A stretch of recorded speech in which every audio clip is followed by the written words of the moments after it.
Before we begin, thank you very much to Convoy the Size of My Disappointment. The Transformers one underperformed and will probably never get a cinematic follow-up. For joining the Patreon campaign. If it's anywhere close to mine, that's a pretty big convoy you just named. But thank you very much for pitching in. Thank you very much for the donation. I do appreciate it. All that does keep the channel going, keeps the free content coming.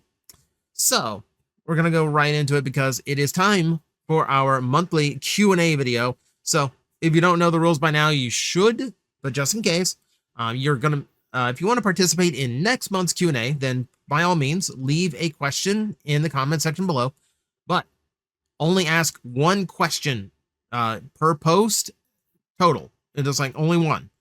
Please keep it to a short answer. Do not ask me to come up with entire stories or entire casts of characters on the spot. Please avoid anything that we talk about and I shoot down all the time, like Gundam, Gun Megatron, things I never have an answer for or I'm tired of answering. We've done whole videos on Gun Megatron. The other one that I added was, one, keep it PG, but also please do not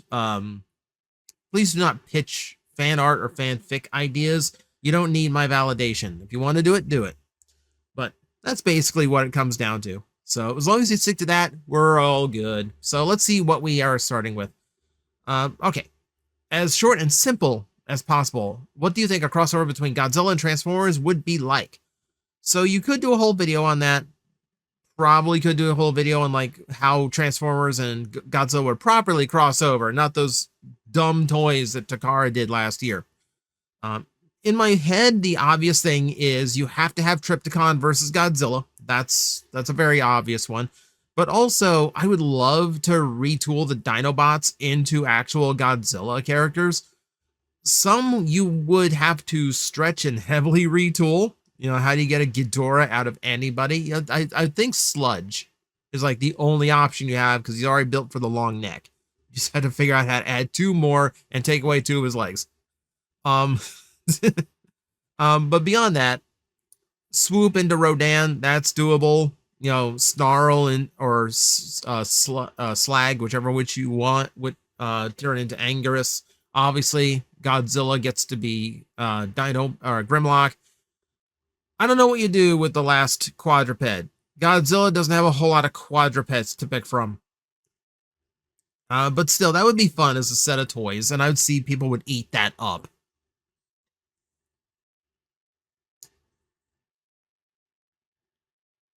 What is your favorite scale or gauge for railway modeling?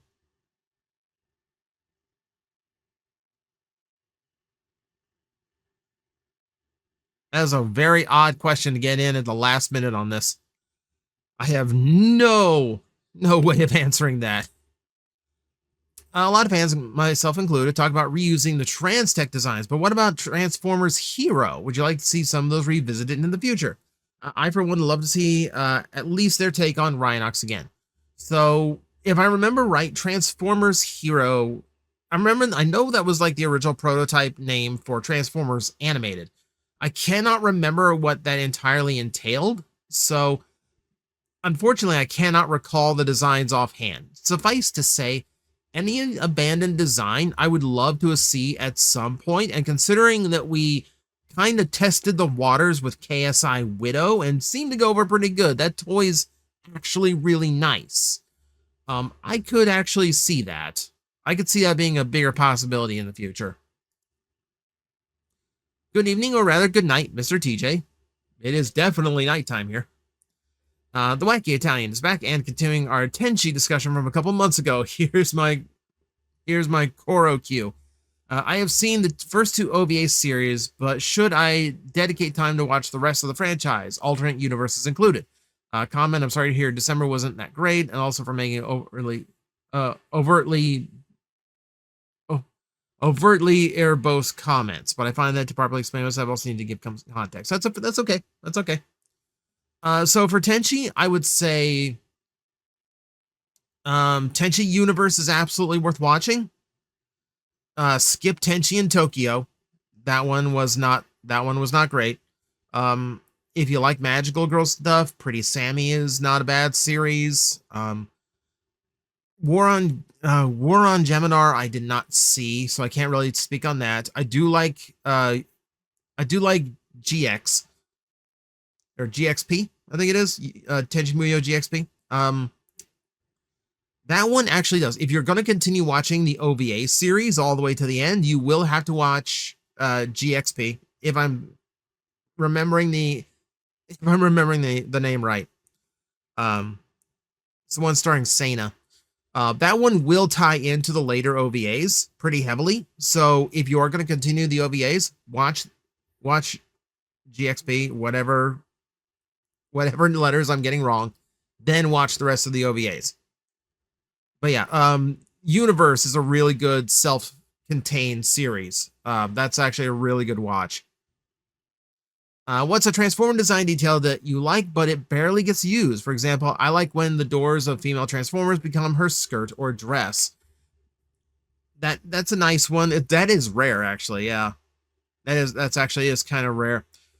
For me, I'm trying to think of like a specific design element to it that I actually really like. I do like inside out engineering where like parts from one mode flip around and come back together to form like a leg or a forearm or something like that. That always feels like really clever engineering to me. I've seen it done on whole torsos. We like that on Evasion Optimus Prime. It can be done really well. And so that's kind of what I like. I like when the toy turns inside out. Let's see. What animated characters do you think would be great to receive the modernization treatment? So I assume you mean like the generationified animated toys that we've seen. I would love to see Lockdown. I think any new Lockdown, like a proper Lockdown that tries to do the same like super tall robot that they tried before. That one would be good. Who else would be good? Lugnut would actually be really good. I don't think they could get away with Blitzwing, and Black Arachne would probably be more difficult. But I think a Lugnut, you do that at like leader class, make sure you can emphasize his size somewhat. That one would work well. I would love to see a Lugnut. Would you allow Ironhide to show you his cannons? If he asked nicely first, consent is important. Being the foremost turtle enthusiast on YouTube. Okay. Have you seen Kappa, the World of Turtles, a series of animations depicting a speculative world where only vertebrates and descendants of the alligators snapping turtles? No, I have not. And mainly, a turtle is absolutely my favorite animal. He's actually just brought home like the new Lego turtle. Just brought that home. No, I've not seen that series. Might have to put it on the watch list at some point. Do you think Age of the Prime's Big Convoy, I hate that name, it's kind of his name, will get redecoed into Universe Nemesis Prime? Without a doubt. Black Optimus Primes always sell really well. No doubt they will do it again. I just hope they've learned from the Velocitron Scourge incident and they actually repaint him correctly and not just go by like the paint by numbers nemesis. Where's Takara getting their prices from missing Link toys? It's almost like Takara is basing the prices off vintage G1 prices and giving us a deal by including extra articulations and tampographics, which would be ridiculous if that's the case. You can easily find G1 Ultra Magnets in good shape for far less than the missing Link, by the way. Yes, but the missing Link has way more articulation, which, keep in mind, means way more part count. You don't just take the G1 toy and add joints to it. There's so much more engineering and so many more parts to go into a missing Link figure that you're not even thinking about. I will admit the prices are steep. I'm having trouble justifying $100 for an RC, even though I really want a G1 style RC for the collection at some point. But that said, I understand where the price comes from. This is a premium figure, limited run, high part count, etc. And also you got to keep in mind, they are not taking the G1 molds and modifying them. They are making brand new molds exactly how the original G1 toy was detailed, plus using paint instead of stickers, which means all of that detail is now sculpted, which was not on the original. They are not just retools of G1. There's no work previously done. It's all new steel molding on very low run, high end pieces. So that's where your price is going. Yeah, it's a little bit crazy. It is a little bit crazy. But that's just kind of how the market is at the moment. It sucks, but that's kind of how it works. Like the Missing Link convoy with a full trailer wasn't far off from what the last Optimus Prime with trailer cost at retail. Not that far off, really. What are your thoughts on the trailer for the new Masters of the Universe movie, and how does it compare to the original 1980s cult classic live action movie? So it's far more accurate, I'll give it that. The new trailer seems to really show off that they actually know their He-Man lore, because it's showing off super obscure things, things that only appeared in a few episodes of the cartoon, like Skeletor's like jet, for lack of a better term. That's in the movie. That was not a common thing in the cartoon, but it's there. Goatman is visible in the trailer, who only appeared in the Golden Books in the 80s. They did crazy things. I'm still a little bit off.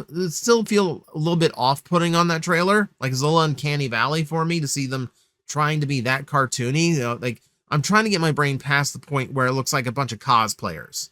That's my issue right now. But we'll see. We'll see. I'm cautiously optimistic for it, because at the very least, it looks like they got the spirit down. We never do collab videos with a girlfriend like the YouTuber Beat 'em Up. Something like, my girlfriend bought me weird Transformer knockoffs. I've thought about it. I've thought about just like giving a friend of mine $100 and saying, hey, go on AliExpress, go on Temu, and just spend this sending me stuff. Granted, that's harder now with the tariffs. That $100 doesn't go nearly as far. But we'll try it. Well, I mean, I've definitely had things like that in mind, so we'll try that at some point. Keep in mind, I'm not that big of a YouTuber, so I don't really make the kind of money that goes like, I can spend hundreds of dollars on this one video. I don't make that kind of money. So while like, yeah, like the knockoff thing would be funny for a bit, like I couldn't keep that up, because that's just going to be an expensive endeavor. Which mecha from Diaclone would you want to be in TF canon? Oh my god. There's a lot. There's a lot of them in there. Now, to be fair, I don't know Diaclone mecha all that well. I research them from time to time for a video, but that doesn't stick in my head because it's not really my passion. I bought some Diaclone reboot toys that were really cool. I think some of the Warooters would be super cool to see in Transformers, because they'd be very different. Like, I almost imagine them like closer to what like Quintesson soldiers and Transformer-sized robots would be. Yeah, it's hard for me to find like an exact answer though, because like I don't know Diaclone well enough to really pinpoint one.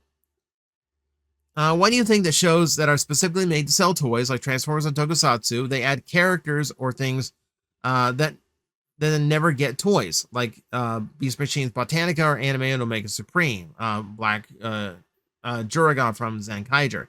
Doesn't make sense to me. I'm hitting the water early.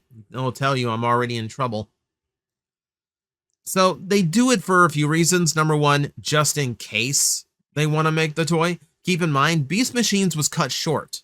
So there may have been a Black or there may have been an intention for Botanica at some point, but because the toy line got canceled a little bit early, that may never have manifested.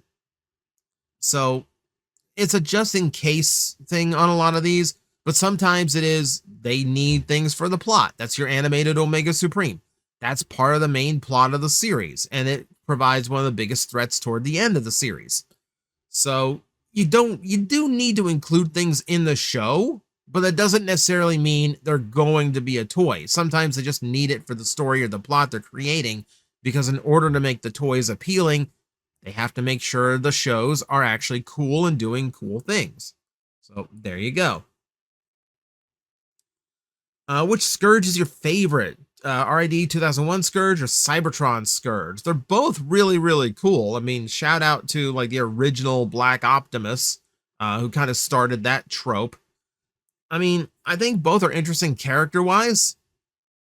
I love the design on both of them. Jeez, which one would it be? Which one would it be? I think I would go with Cybertron Scourge just because I think his design's a little bit more original, obviously, because he's not a repainted Optimus Prime. But also, I like the twist to him that he respects strength, which means one of his friends in the show becomes Lori, because even though she is a small, squishy human, she doesn't even back down from giant robots. So, like, he weirdly respects that. So, yeah, he actually ended up being a fun character. What's your biggest monkey's paw fear regarding Transformers? Like, for example, you get Cybertron Skywarp repaint, but all of his joints are clear plastic for some reason. Oh, no. Oh, no. Oh, no. I think all of my fears when it comes to, like, Transformer monkey paws are, like, I really want this toy to happen. Oh, no, it's crap. Right? You know, so, God, do I have a recent example? Well, not, well, I guess I kind of do. So, like, you know, like the feudal Japan Starscream came in, like, I really wanted that to be good. Like, when they announced Hearts of Steel, and they announced we're going to do it in different timelines, I thought, okay, feudal Japan would be really cool for that. And then the monkey paw curled because it looks like both Starscream and Bumblebee are not going to be that great. So that's basically what it boils down to, is like, I really want this toy to be made, you know, like if they ever made a Marauder Megatron, like that'd be super cool for me. I really love that design, really wanted to be made. It's probably going to end up like they already monkey pawed that because they based the concept art, like the Bumblebee concept Megatron. That one was based off of Marauder, that like the engineering and the design scheme, and I hate it. I don't like that one at all. What are you expecting to see once all the store listings for 2027 come out? So, Age of the Primes really kind of feels like a standby line because it's not doing like a renaming after the first year, and because it's only 2 years instead of 3, I would expect 2027's listings to basically round out a lot of what we're expecting to see. Like we're expecting to see like a cartoon accurate Outback instead of just that G1 retro one that Walmart is getting. We're expecting to see the rest of the mini bots, for instance, like all of those. I feel like they're just gonna like play cleanup and just get all that finished up so the next line can start completely fresh. Though that said, they do seem to have this idea to actually include combiners in every year for now until they get all of them done again. So I guess we will see. I am at the very least expecting to see some Protectabots in the listings for 2026. Frankly, as fast as we're getting the Combaticons, I would expect to see that in 2026 listings. Like toward the end of the year, would not surprise me if Streetwise or Groove had a toy announced. Whew, okay. It's a lot. So lately I've been thinking about the future of Transformers. I wondered what you would think about this direction. Basically, I feel like Transformers is lacking an identity, and I feel that rather than the constant reinventing we've been doing, we need to just stick with one show that lets a solid identity form. Kind of like how Marvel and DC have one main version of their characters that everything else orbits. We have that. It's called G1. Like Marvel's 616 is our Transformers G1. And if anything, and like Marvel and DC do this too. DC calls it Elseworlds. Marvel calls it the Ultimate Universe, which is now getting rebooted into something else. You know, and then DC does alternate stories in universes all the time, same as Transformers does. You know, this is not unfamiliar. And when you talk about like, I think Transformers does definitely have an identity of its own. I think it's just one that we've seen for 40 odd years. So it does feel a little bit exhausting to us fans. But really, like, I feel like the problem is that it doesn't reinvent itself. You know, like Transformers historically has done best when it's reinventing itself, whether that's Beast Wars, Armada, the live action movies, like when it's, even Transformers Prime. It seems like when it stagnates and when it just tries to do like the safe thing, that's when it starts floundering. Like right now seems like Transformers is in this weird place. But that's because nothing's really done any differently lately. You know, so I don't really agree that like we're in that state. Like I think if anything, Transformers needs a huge reinvention right now.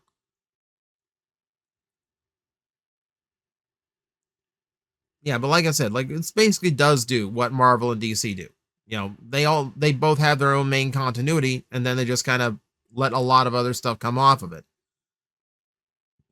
What's something that you have encountered, experienced, or acquired throughout your collecting journey that made you nostalgic and reminiscent of your childhood? So there's a few things. Also, happy birthday, by the way, a belated happy birthday.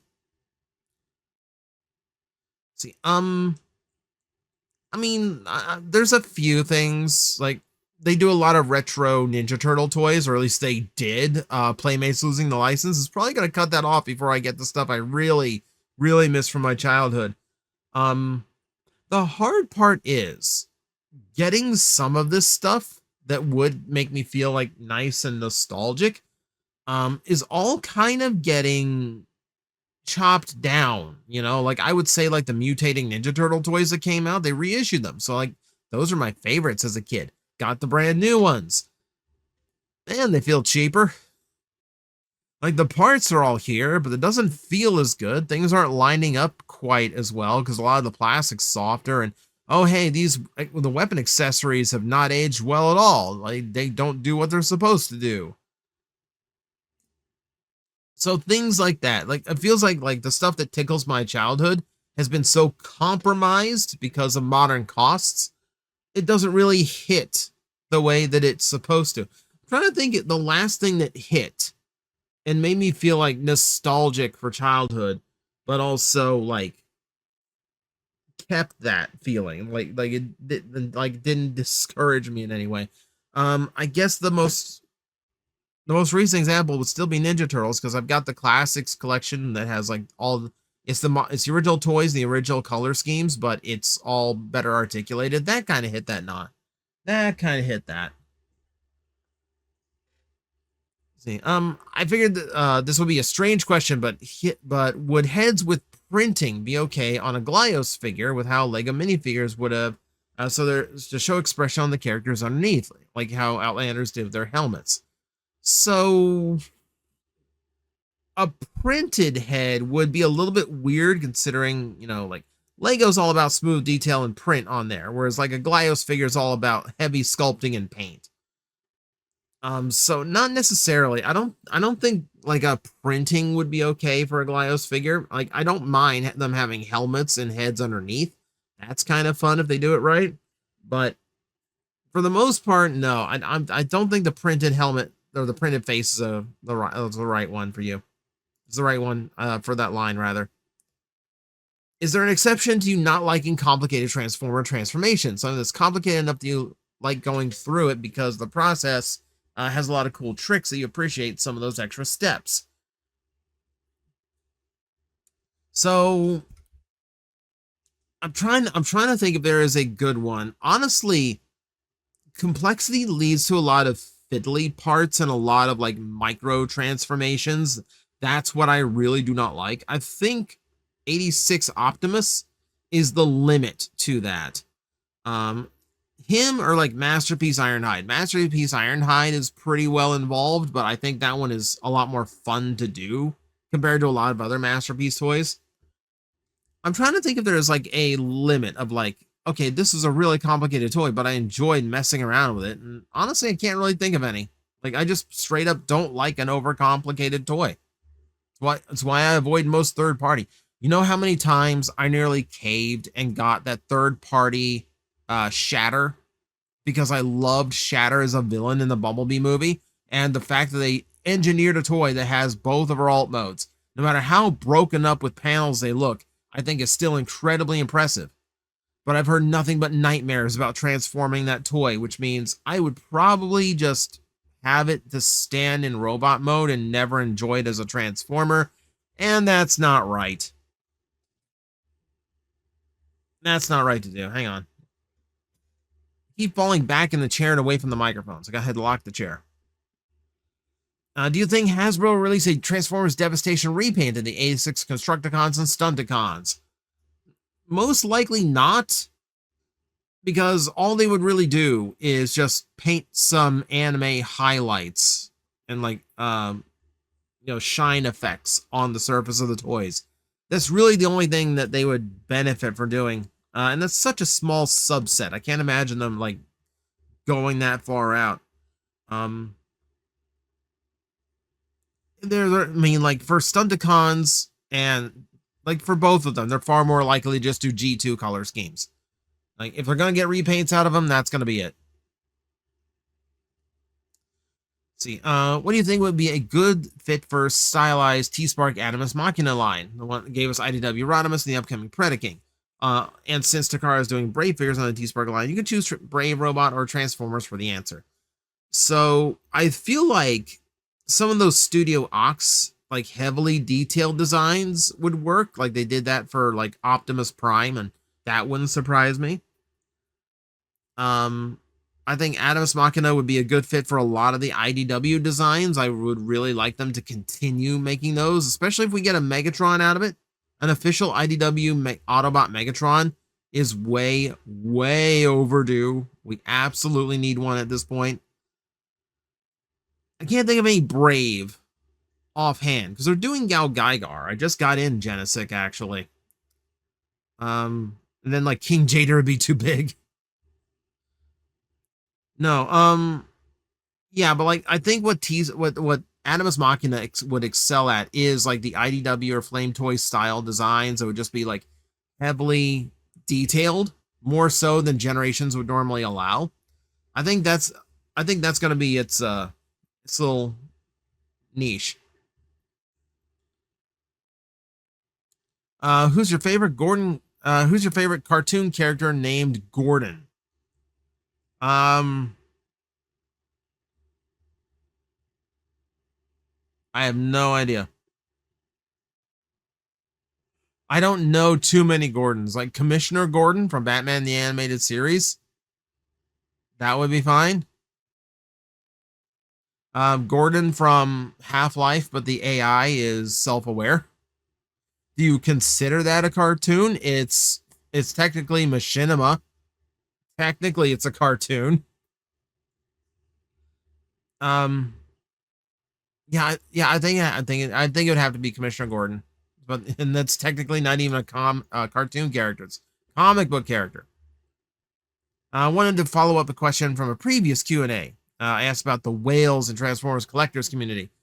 Since there are whales in our community, how negative is their influence on Transformers collecting in your opinion, or is it even noticeable? I don't necessarily think that it's a negative, because most whales, they just kind of do what we do when it comes to like normal Transformer toys. If it weren't for whales, you wouldn't see as many HasLabs getting funded and getting all their stretch goals accomplished. If it wasn't for whales, you wouldn't get to see these really cool statues, even if you're never going to own them. It's kind of cool to see like what they can do with an unlimited statue budget, you know? So I appreciate them as art pieces at that point. Whales spend the most on the franchise, and if the franchise has a lot of money coming into it, the franchise continues and keeps pumping out cool things for us. Whales keep things like Masterpiece alive, and now Missing Link and Animus Machina. The only time whales have negative influence on the community and the fandom itself is when they think so highly of themselves that they think that they are bigger than they actually are. When they think they can dictate the brand itself. That's when a whale gets iffy. And frankly, that's not the fault of their money or spending. That's the fault of their ego. So yeah, I don't think whales are necessarily a bad thing. Take it from someone who runs a card shop that we love seeing our whales come in. I had a couple in today who spent $600 on Magic the Gathering. That takes a lot of pressure off of the week, let me tell you. Which TMNT knockoff was your favorite, and would you like to see that toy line cartoon given new life? Out of all of them, the two I liked, I think, the most were Street Sharks and Wild West Cowboys and Moo Mesa. And the Cowboys actually did get a Nacelle action figure line. Nacelle seems to be a inept toy company at best, so I don't know how they turned out. Beyond that,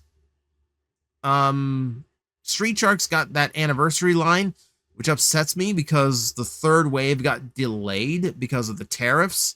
So I don't know when we're actually going to see those. I actually really wanted the Killamari from the third wave. I really wanted that. I wouldn't mind a new take on the Street Sharks, because the original concept was sillier than even Ninja Turtles at points. So I really wouldn't mind another shot at that with a little bit more of a serious story. Why is it Hasbro never made highly / more articulated Megazords is still combined? You'd think a company that's made Transformers for 40 years would be capable of it. Wolfatron, they did. They called it the Zord Ascension Project, or ZAP. And frankly, they weren't great. My ZAP Megazord does not hold together in robot mode. The pterodactyl wants to pop off the chest at all points. One of the fists is so badly mismolded it cannot fit onto the forearm, so I cannot use one of his sword gripping fists.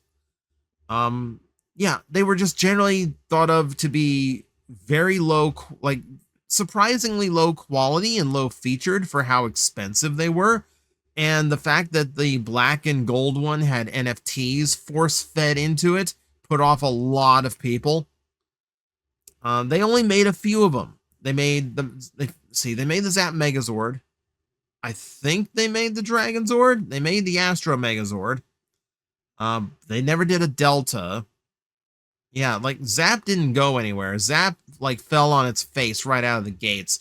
And that comes from what we discussed previously on these on this channel. Hasbro didn't want the franchise to begin with. Goldner wanted it. So he bought it and then just kind of left his company to figure out what to do with it. So that's how that goes, unfortunately. But also keep in mind, Takara is the reason why the engineering for Transformers have been so good for the last 20 years. So this would have been a project where they didn't touch anything, meaning it wouldn't have come out as smoothly as a lot of your normal Transformers. Keep that in mind. It's like when Transformers, like when Hasbro does something off on their own, they're doing it without Takara, which means they're doing it without their engineering advantage. How long does it take, or what does it take for Hasbro to do repaints for Titan class characters? Been itching for a Tidal Wave. I want OG toy colors, more specifically the PS2 colors. So it's hard to say. On Tidal Wave, I could see that happening. The problem is multifaceted. There's rising costs, meaning the repaint ends up being more expensive than the normal version. There's retailers being willing to take in such a gigantic figure when they're already being asked to take in the brand new gigantic figure of the year. There is tariffs now that make big shipments like that very expensive. It's a brutal time. I'm not gonna lie. It's a brutal time to ask that question. The short answer is, if Hasbro thinks there's money to be made off the repaint, they'll repaint it. It's why they did a cartoon accurate Triptychon, because they knew there were going to be collectors who weren't satisfied with the toy accurate gray one.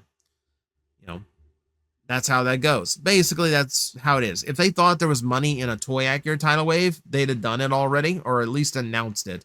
But that doesn't make it impossible. Wait and see. Look how long it took them to do the Triptychon. Sometimes you just need to wait. What Transformers that have never interacted would you like to see team up or fight, or both? There's so many to that. There's so many answers to that. Oh my God. See, this is one of those questions I ask people to avoid because now I have to think of like the entirety of the Transformers roster. Like, what two characters have not faced off who really, really should have faced off? Hmm. I will tell you this. I think it's interesting that for all of the rivalries that Transformers likes to do across all of its characters, I'm kind of shocked that we have not seen like a rivalry between Triple Changers. The Autobot Triple Changers came in season 3, and they were already done with Blitzwing and Astro Train for the most part at that point, and they really didn't. The only interaction was Octane and Sandstorm. And that was basically it. So yeah, like you never got to see what like you never got to see Blitzwing versus Broadside or anything. You never got to see Springer versus Astro Train. That's kind of thing, because like I always think of those as like groups in my head. It's like there's this many Targetmasters, this many Autobot and Decepticon side. Same with Headmasters, same with Combiners, same with cassettes, so things like that. But the Triple Changers, there's 3 on each side, and they barely ever did anything compared to the others. My name is Josiah. I've never seen that name before. I apologize if I butchered it. My question is, how would you rank Power Rangers from Samurai to Cosmic Fury, regardless if you count the once and always, or even the 2017 movie? Also, the first question I've ever put on YouTube, by the way. Happy New Year. Happy New Year to you too. I will be honest with you. I really didn't watch that era of Power Rangers, like, at all. Even Cosmic Fury, for all of its nostalgia baiting, I never got around to watching. So I hate to be like, it's your first question and I have no answer. But that's kind of the risk you take when it comes to these Q&A videos. I specialize in a few things. So Transformers, Kamen Rider, and a few other topics people have picked up on, like Ninja Turtles and wrestling, that I really like to answer questions on. But if you're answering something that is potentially out of my wheelhouse, like late era Power Rangers, you are running the risk that I'm not going to have any idea or answer for you. So I do apologize for that. I do apologize, but I unfortunately do not have an answer for those. What is your favorite design for Cheetor? I think I still prefer the original Transmetal. I was never really big on Transmetal 2. The original's classic, but like I like the more high-tech cheetah look. I like the robotic cheetah mode better than I do the organic. Beast Machines is completely out. Cyberverse is okay. That one's okay. Definitely not Rise of the Beasts. So yeah, let's go with Transmetal 1. Do you think Missing Link figures should have been in G1 cartoon accurate size? I know we don't have these yet, but Soundwave and Blaster same size, make the combinations huge, City Form, Titan size, etc. Absolutely not. So the entire appeal of Missing Link is that it is the original toy, but articulation. So like the way you remember those toys in your hand, if you ever played with G1, or if you ever went back to buy G1 toys so you could actually experience the original Transformers, the whole point is so that you hit that exact same part of your brain that remembers those toys, but now it does all the modern articulation that you wish they always did. If you want characters in scale with each other to a point, buy Generations toys. It's really as simple as that, Like I don't want to have like weirdly shifted, because like mini bots outside of Bumblebee and Cliffjumper are actually much closer to like the normal size Transformers, and that would actually be super weird to upscale like those other mini bots to be just like a head shorter than Jazz or Prowl. That would get weird. So like I think they're best at what they're doing right now. Exact same, but modern. Thank you for doing these Q&As every month. I know it takes a lot of time and energy, but it is appreciated. I hope it is. I hope it is. This is me giving you a chance to have an open forum with me, and I can literally answer whatever you guys want. It is going to be a 3-hour recording, so that's always a trial, but we're here. Considering Jazz is a fairly popular character, has a love for Earth culture, and traditionally turned into a more sporty car, could he have fit into Bumblebee's role in the 2007 movie? So, in a storyline way, yes, because he pretty much could have slotted into what Bumblebee was doing in the movie character-wise, but we know why Bumblebee is in that role. He was the popular baby of the franchise, always was. Keep in mind, this was 2007. They had gotten away with Jazz toys as like Maester in like alternators before. So like they had ways of getting, and they did like reissues of Autobot Jazz. So they had ways of doing that. Bumblebee, on the other hand, was, that trademark for the toy lines were hard coded to DC for a while for the Teen Titans character. So the second that became available, they snatched it up and made a big deal out of Bumblebee for the movie. That's why you ended up with like Bumblebee as like the center point of the movies. If they couldn't have secured the trademark, if they couldn't have gone that direction, then yeah, Jazz probably would have slotted in just fine. But it was like a power play to make sure one of the most popular characters from the OG cartoon was back for the nostalgia's purpose. We know why it was Bumblebee. See, you have talked about every possible size of convoy, but how about Liege Minimo? Okay, that's clever.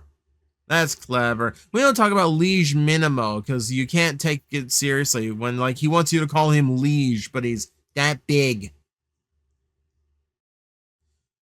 While I wait for my Titan class Scorponok to ship from Hasbro Pulse, enjoy. It's been 2 weeks, so I hope you enjoy it. I love that toy.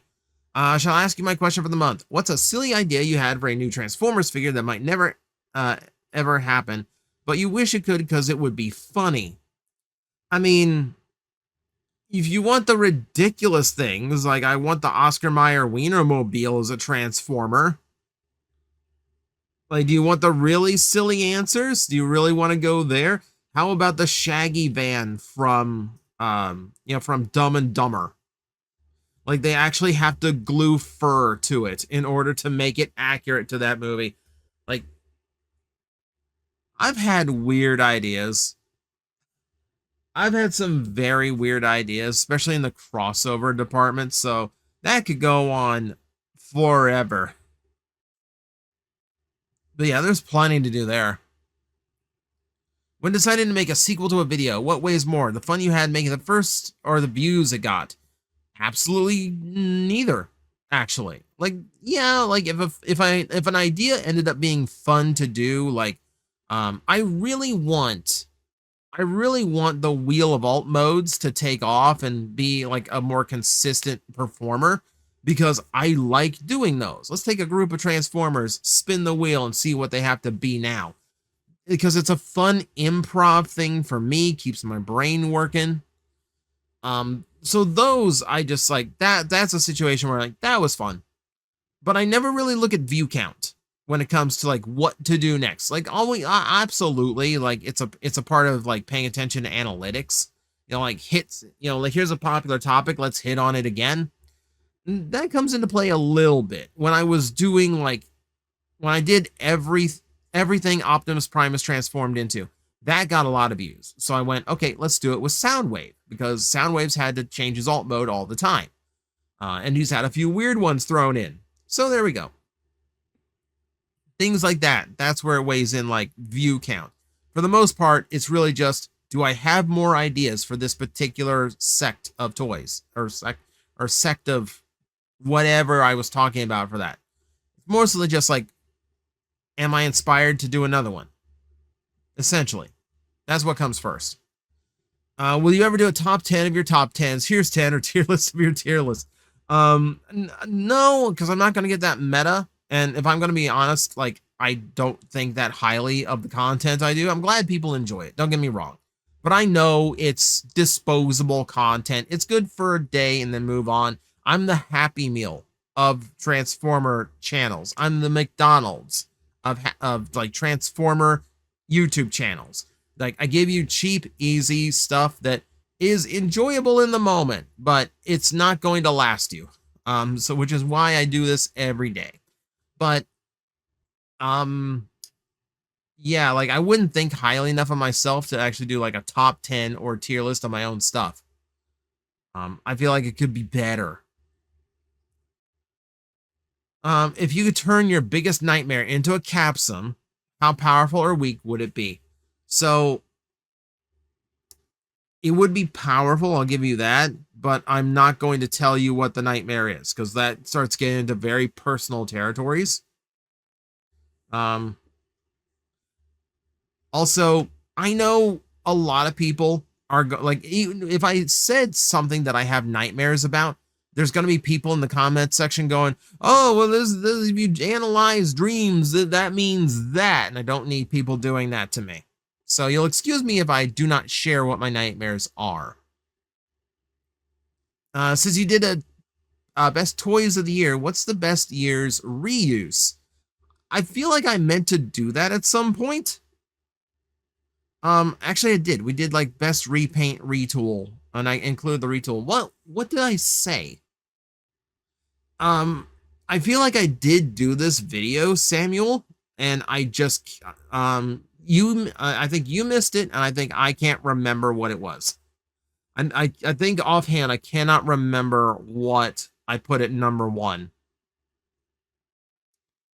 Oh, oh my god. And it is already late here, so my brain is not working at optimum. So you'll excuse me. You'll excuse me if I'm a little blank brained on that one. Which evil team from Pokemon is the best analog for TCG scalpers? Are any of them as evil?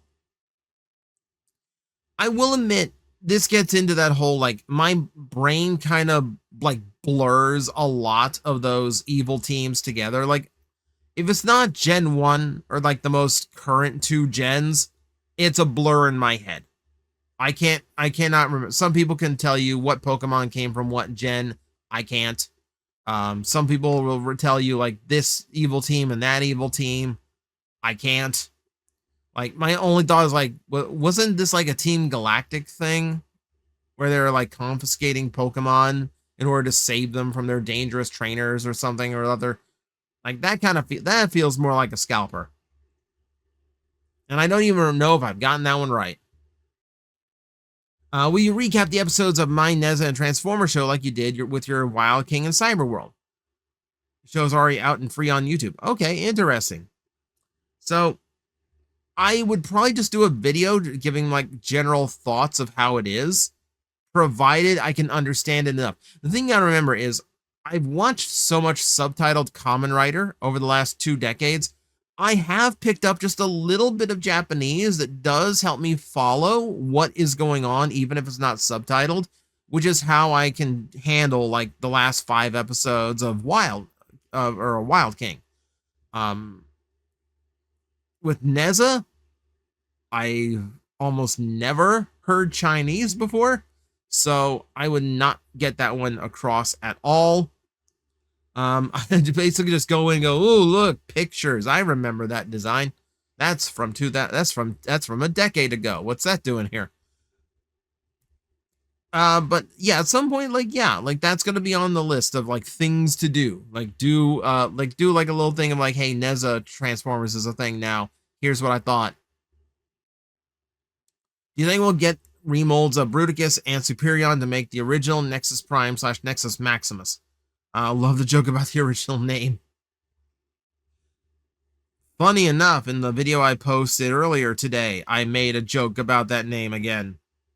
So when it comes to like the original version, I don't think we're actually going to get that, fun as it would be. Mostly because they are not like one-to-one compatible. Remember, Bruticus has a very different leg structure to Superion. Meaning, like, even if you had 2 jets acting as, like, well, you don't have a helicopter. You need a helicopter, so you need You need Vortex and one of the aerial bots to act as the arms. And then you'd have like the tank. You need a tank, so Brawl would end up on one of the legs. That's fine. But then like you need, like Swindle is not one of, like Swindle's not an option here. Like Swindle is not going to work for that last piece. So yeah, that's where it gets difficult. Like you would have to heavily retool Swindle to actually match the last of Nexus Prime. And even then, you'd need some heavy retooling to the body of Bruticus in order to work that. And that's the only way that works, by the way. You can't do it with Superion. It's only Bruticus' body that would work for this. Yeah, it's a tricky one, but I genuinely don't think we're going to get it, because that is like hitting a level of obscure that I don't think is really going to hit.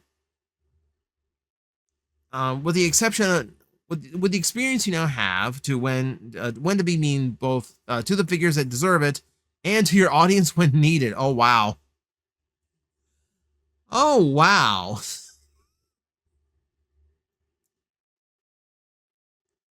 I don't want to be mean to my audience at all. I love my audience. I love my fans. Like, I don't want to be mean to anybody. I will admit on these, I get a little bit salty sometimes because like the questions might not leave me with any answers, or like my thoughts on it might get like a little bit frayed, but like I don't want to be mean necessarily. Like the only time I get mean is when someone outright just like comes at me like a jerk, right? So like if someone's just outright trolling me, I don't mind banning. I don't mind like snapping back at that. I'm very much like treat others as you are treated. So like if you come swinging at me, be ready to take a swing yourself. Advice to give you for someone who wants to begin in content creation but is considered too nice.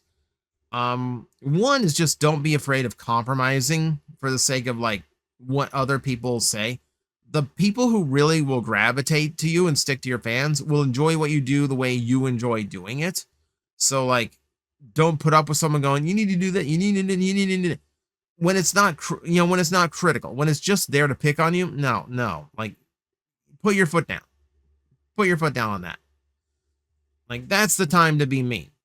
That's not the time to be mean. So like when someone is just like outright being cruel to you in ways like that.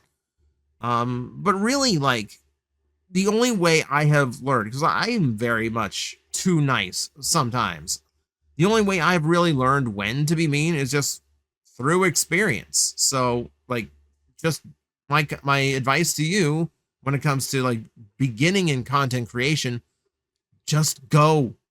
Just do it. Jump in head first. You're going to take your licks. Take them. Learn from them. Ignore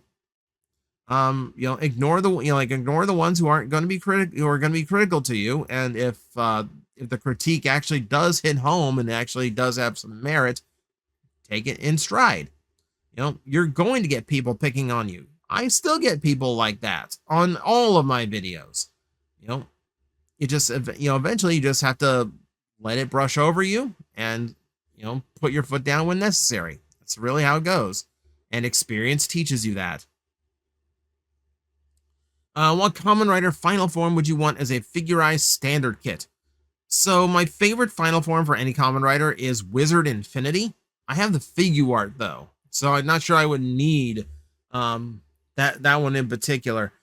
Which one would be good? Because I think they're starting to get into those. I think they're starting to get into like kits of ultimate forms. Oh, who would be good? Who would be good?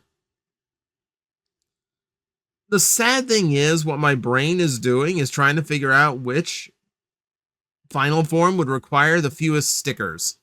Because like I started on the 0-1 model, and then like after I got the head and body built, and I started to sticker them, I noticed there's over 80 stickers, and I hate stickering.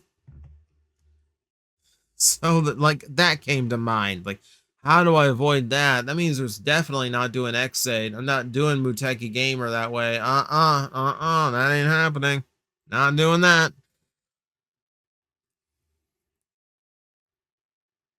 I don't know, maybe Kiva Emperor, I guess. Because that's like the first final ultimate form I ever saw. If Playmates goes out of business, does Lightning Collection have a chance of restarting? I would say no. For the same reason like Transformers drops branding and starts doing like new generations toys, the same reason we dropped Legacy after 3 years. You need to keep the toy lines fresh. And more importantly, Lightning Collection does have a stigma attached to it between like the poorly received Zap toys that we already talked about and how many QC errors people were finding in their Lightning Collection action figures.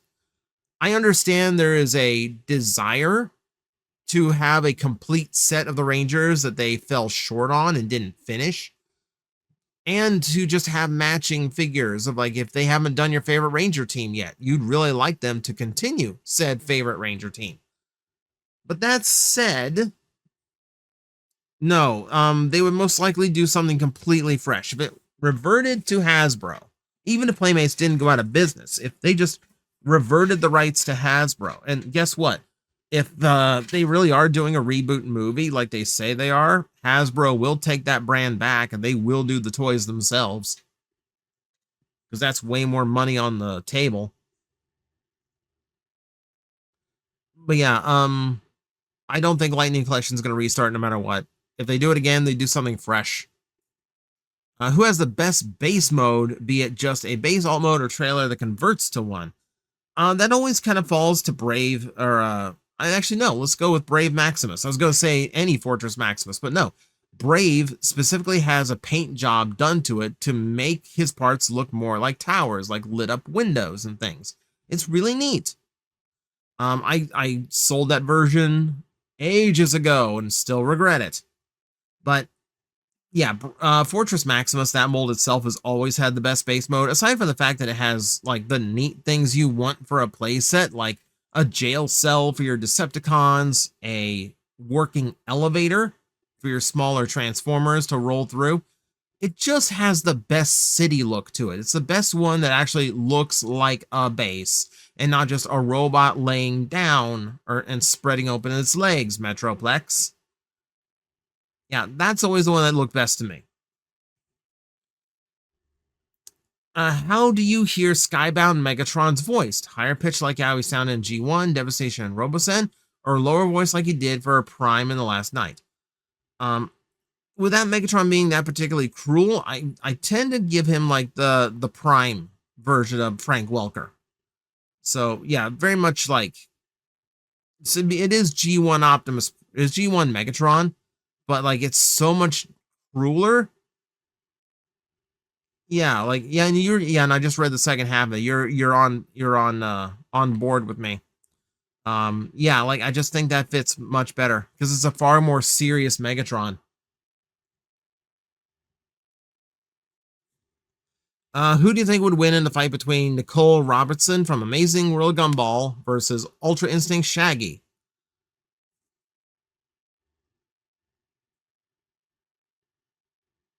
I have never seen Gumball. So, unfortunately, I cannot tell you Nicole's power level here. But that said, it's Ultra Instinct Shaggy. If you think anything can defeat him, you're sorely mistaken. I don't care how powerful the opponent is. Shaggy wins. You could give Batman a year's worth of prep time. Shaggy would still win. If you could swap one Transformer figure you had as a child for one you never had, obviously it has to be a figure available when you were a kid. Who do you give up and who do you replace with them? I mean, I had a lot as a kid that I liked, but never really had like a huge attachment to. Like one of the yard sale finds that my parents got me as a kid was the original G1 Crosshairs. And as a kid I liked it, but I wasn't like thrilled with it, not as much as I was a few other toys that I got. I'm trying to think of like which one from like that era, like my specific childhood, or like the ones I would have found at a yard sale or something. Which one would I have like really, really wanted to have? I mean, like as a kid, it probably would have been Astro Train. I remember actually like finding an Astro Train at a yard sale that a babysitter took me to, and like really wanting to go there, really want to leave with it. I promised my parents will pay you back. I promised my parents will pay you back. She didn't cave. I didn't get that Astro Train. I think kid me would have loved that toy. So maybe that. Maybe that's the one I go with. And then Astro Train would have been my favorite triple changer.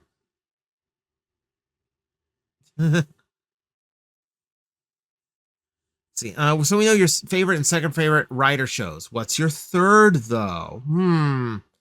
So that would be also to my Tommaso Ciampa fan in the comment section. Congratulations, your boy's the TNT champion. Just like move into AEW and just go straight up to the ladder. So Agito being my favorite, Gaim being a close second. Number 3 floats. Because there's a lot of shows I like for different reasons. I could very easily say Kamen Rider O's. I could very easily say Kamen Rider X-Aid. Parts of me think that Build has a shot of being in that discussion as well. There is some old pull for Kiva being my first, and then Kabuto, which I thought was like one of my favorites out of early Heisei that wasn't Agito. Yeah, the third one is always kind of a floater. Offhand, Trigger Magnum to my head, I would have to say O's for number 3. That's the one I usually put. That's the one I usually put. If you made your channel today, would you still name it TJOmega? Most likely. I don't know what else I would name it. See, here's the thing.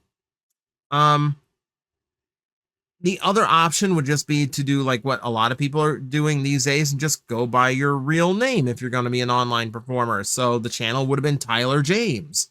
You know, the problem with that is, thanks to helping someone else out with their video, I'm on IMDb, like the legitimate IMDb. I'm on it.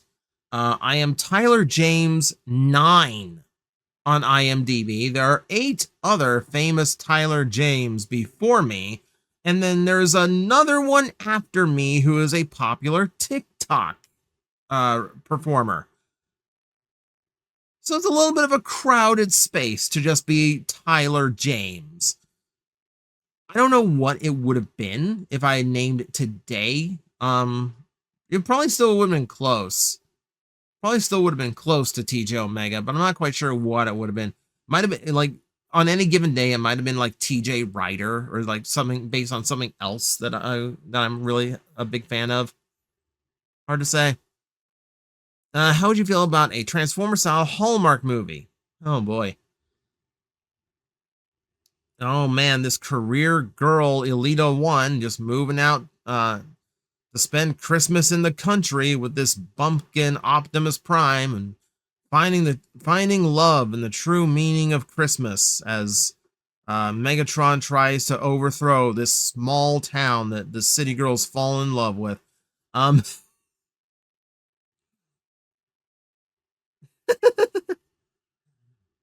I feel like Hallmark movies are a little bit too far.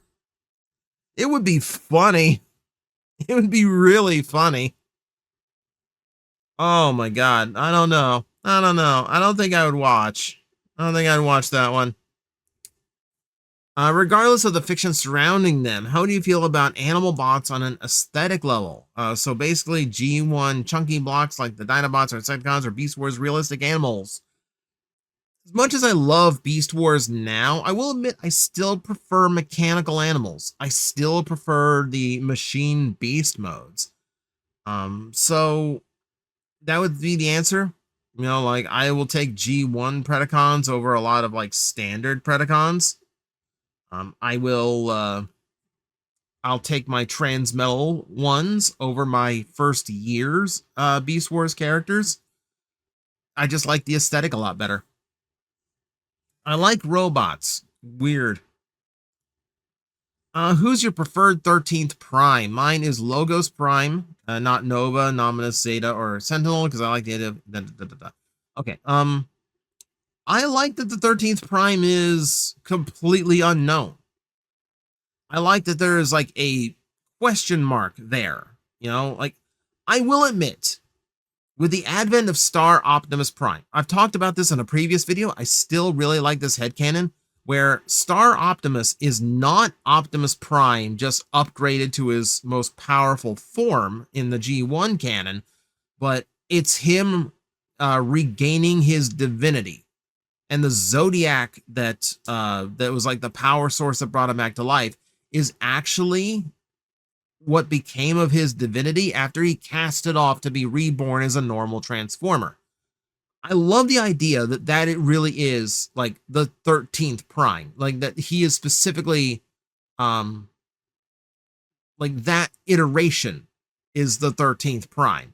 That has me more on board with the idea that Optimus is the 13th, but I also do not like him being this like demigod amongst mortals Transformer. And I also think it just completely invalidates Hot Rod, who's supposed to be Primus's chosen one.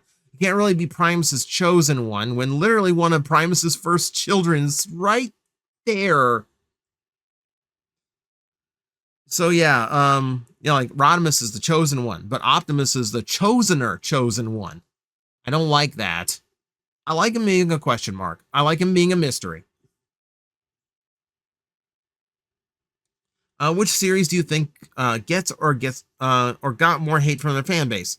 Ninja Turtles Next Mutation or Lunatics Unleashed? So here's the thing, and which you think personally has more redeeming qualities. Here's the thing. There's nothing wrong with Lunatics Unleashed. Not a thing. It's a fun superhero show that just uses some reimagined Warner Brothers characters. That's it. It's not doing anything harmful to your childhood. It's not ruining Bugs Bunny for you, because it's not Bugs Bunny, it's Buzz Bunny. It's a new character that's based on an old one. And they're just doing superhero stuff. That's it. That's really it. It's not the big deal you think it is. Like, it just gets such an unnecessary amount of hate for no reason. Ninja Turtles Next Mutation, on the other hand, absolutely deserves it. Not only is it just a really poorly made and written show, it's poorly conceived. You know, the idea that they mention that the brothers are pet shop turtles, just in case they want to, like, pair off Venus with one of the boys, and not make it, like, a weird, like incesty thing. One, okay, fine. I guess it's good that they thought of that. Two, why were you thinking of that in the first place? Ugh. And there's just a very poor approach to that show. It's just very low quality in general. It deserves the hate it gets. Like, outside of Scott's performance as Bone Steel that saves every episode he's in, no. That series is absolutely worse. Which Plastic Addict toy did you sell first, if you have sold any? I have never sold a Plastic Addict toy because everything in my brain says, this is now a part of your stronger legacy. You need to keep all of these just in case you need them. For cameos in future videos, to revisit them someday, you need to hang on to these. So I have. I have one bin in the storage room that is nothing but Plastic Addict toys, both past and what was supposed to be future, will still be future if I can get back to writing those episodes. Happy and slightly concerned this video streak is still going. You and me both. You and me both. Just share me around, convince other people to watch and subscribe, and if I make it to like, if I make it to like 100,000 subscribers and I'm making really good ad revenue, then I can afford to slow down. But for now, your boy's got bills to pay. Which Predacons do you prefer? Descendants of the Decepticons or Dragon Bots that are basically the Decepticons' answer to the Dinobots? Honestly, like, I do prefer the Beast Wars Predacons. I don't like that something neat from Prime, like the dragon species, is relegated to just being like another Predacon offshoot when we already have the G1 Predacons and the Beast Wars Predacons. I think it just confuses things more than anything. So I really wish they had just done like Dragon Cons is not great. Also, a convention in Georgia might sue you for that. I just think there could have been better options there.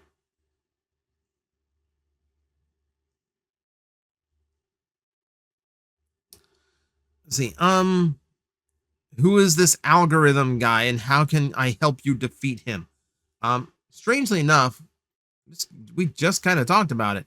So, the algorithm is what keeps me from doing anything besides Transformers. What you can do to beat the algorithm is instead of waiting for notifications to come in or for me to pop up on your subscriber feed, just check my channel directly and see if there are new videos being posted that YouTube is not telling you about. Because I guarantee you, a lot of you, even if you're subscribed and hit the bell, a lot of you are still missing videos that I produce. To this day, I get people who comment on videos going, oh, hey, it's cool to see you back. I used to watch you a lot. Good to see you're doing videos again. I'm like, been doing daily content for 4 years. Where have you been? So, yeah, best way is just share me around. If I have a video that hit a particular nerve and you want other people to see it, go ahead and share it somewhere. Yeah, just like directly engage. Don't count on YouTube to tell you when to engage. It will lie to you.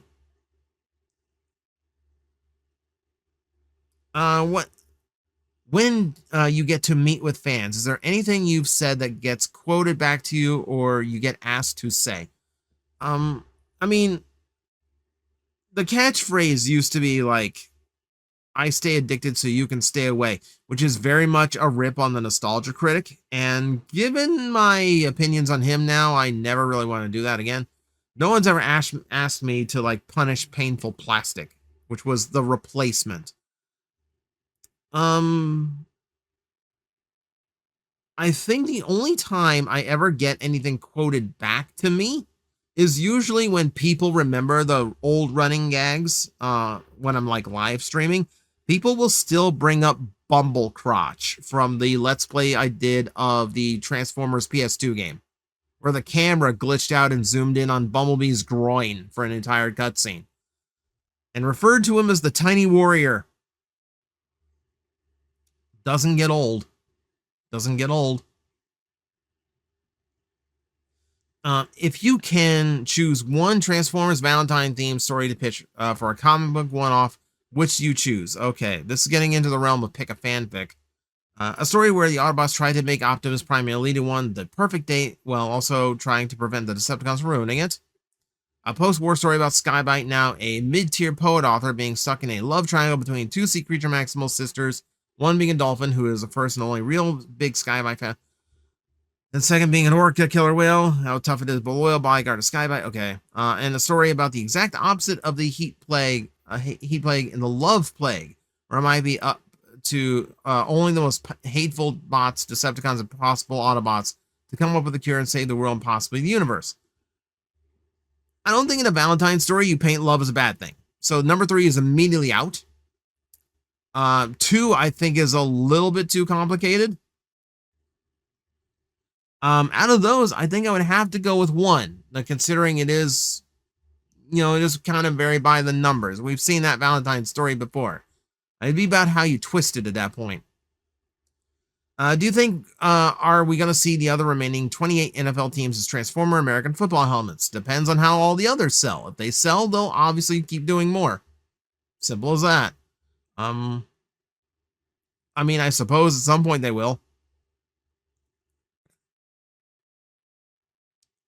What are 3 figures you bought on a whim and love them now? Thinking about your Widowmaker review. So, yeah, Widowmaker is absolutely one of them. Really, really like that toy. Getting toys on a whim does not happen so much these days because, like, for the channel and for my live streams, I kind of need to know about most of these Transformers. So, like, what qualifies as a whim? Like, oh, well, I just saw it in a store and decided to grab it. I'm trying to think of like really good examples of that. So it can't. So you're not just mentioning Transformers. You are mentioning just anything. So that's the important part here. Okay. So figures I grabbed on a whim and really liked, and like really like kind of fell in love with. I kind of did that with the Evolved Godzilla from Hiya Toys. That one just came in my last Big Bad box. That's a really good piece. Like, I look at that and like the detail is great, the paint is great, the articulation is good. It's way cheaper than the Monster Arts, and I don't know how. So that one was really good. That one was high up on the list. Which one was like? There was one figure that I'm like, oh, like this clicked. Like I got this just because it was there. Like, oh my god, did this click? I'm trying to remember what it was now. This is so bad of me. Go like, oh yeah, that was a really cool figure. Wow, I can't remember what it was now. I will tell you.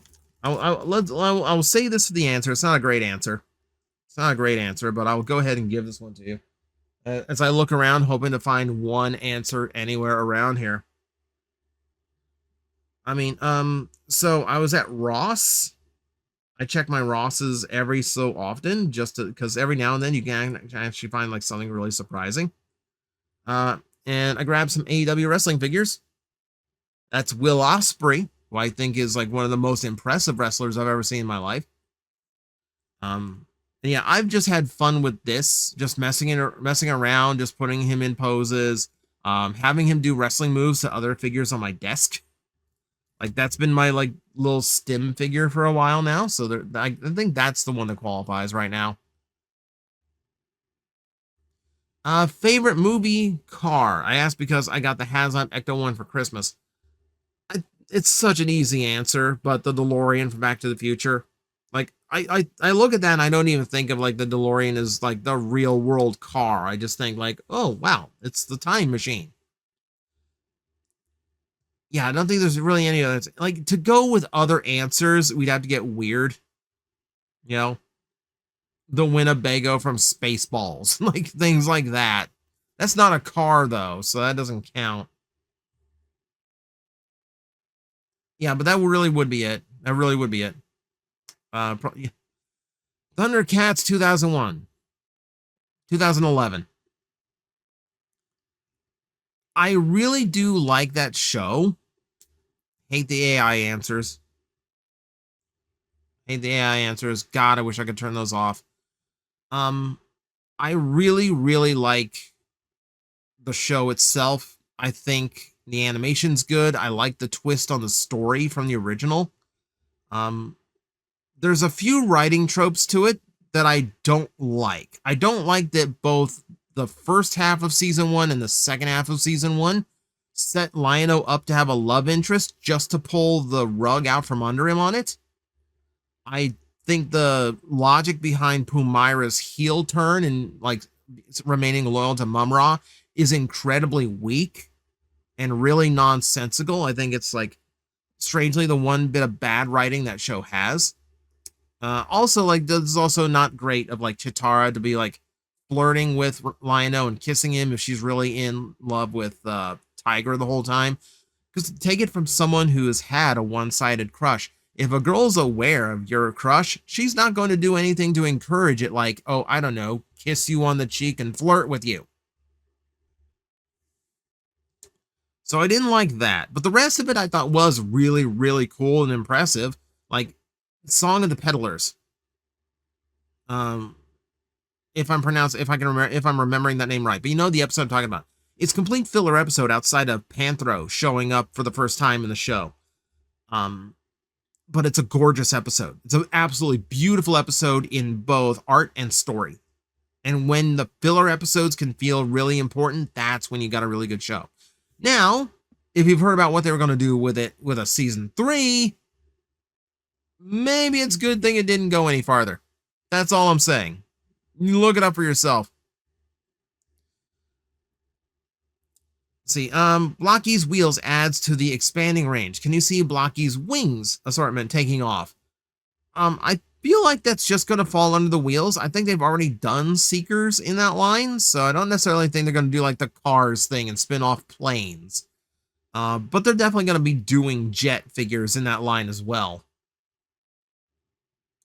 Have you considered paying someone to make you a Magnetar costume for a future Metricon IRL appearance and or indie toku project to expand the Magnetar lore? Maybe fund the latter through Kickstarter or Indiegogo if crowdfunding is needed. The only time I would do like Indiegogo or Kickstarter for something like that, that would most likely be if I want to do like a comic book for Magnetar, which I absolutely could. I could absolutely storyboard a comic book for him. A full costume, like custom made from the ground up, you are talking in the realm of like $10,000 for like the full body suit, the full armor, the full helmet, the translucent elements. And considering like if you're talking to like prop makers for like Power Rangers and Kamen Rider helmets and all that, understand a lot of that stuff is produced with molds that they're going to be able to reuse. So like they'll be able to sell, 20, 30 odd Green Ranger helmets, even at like hundreds of dollars each. But that's the reason that it is $100, like just a few $100s each, because they're going to be able to make a bunch of them and sell a bunch of them. Whereas me with Magnetar, number one, the design, I admit, really doesn't play well for a real world design, particularly because of the crystal on covering up one eye. Crystal goes this way. Crystal goes this way, which would leave me very little like visibility through the helmet. And everything beyond that is just like still crazy expensive because it's only going to be a one-time custom use. Also, I know I shoot from like the chest up these days. Below the chest, I'm not in any shape to wear spandex. Let's put it that way. Like if I were to do like a custom like indie toku project thing and needed a full Magnetar suit, I'd find a stunt actor to wear it for me. I wouldn't be the one to wear it. At most, I would like to get a helmet made. That's basically it. If you had to rank the Transformers show theme songs, what would be your top two? The top one, I believe, is Call You from Transformers Galaxy Force. It's the first opening theme. That one is incredible. Like when the drop happens in that song, to this day, I get goosebumps. Like it just hits the nerve in my ear just right. Really, really good. As far as like the number two, Car Robots had a really good one. I like the outro of Transformers Super Link more than I did the intro. But even like the rest of sound, like I'm just gonna tell you this: the best bangers in Transformers are the theme songs for like Transformers Animated overseas, but also Transformers Galaxy Force, because song 2, like the second opening, is also good. The outro to the second half of the series is really good. It's just banger soundtrack. What's your favorite Zord, Megazord, Mecha in Power Rangers Super Sentai that's based off real life arthropods?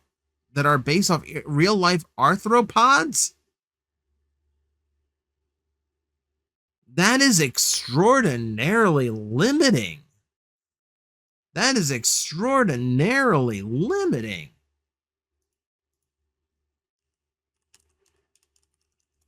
Just to double check, like, yeah, like crustaceans and scorpions and like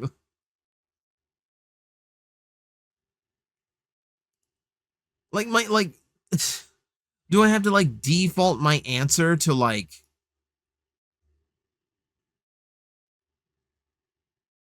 I feel like I have to default my answer to like Sasori Voyager from Q Ranger, which even then it's just because like it's the only scorpion I can think of.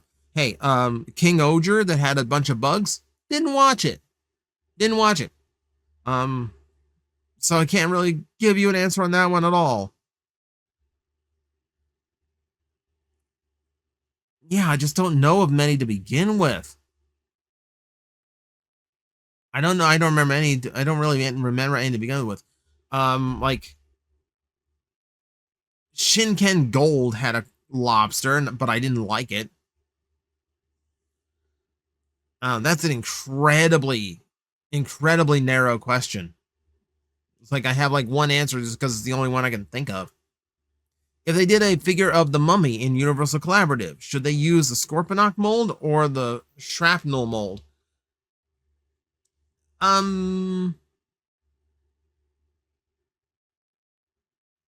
Curious one. I'm not sure either are the right choice because neither one is really going to create what you're thinking of.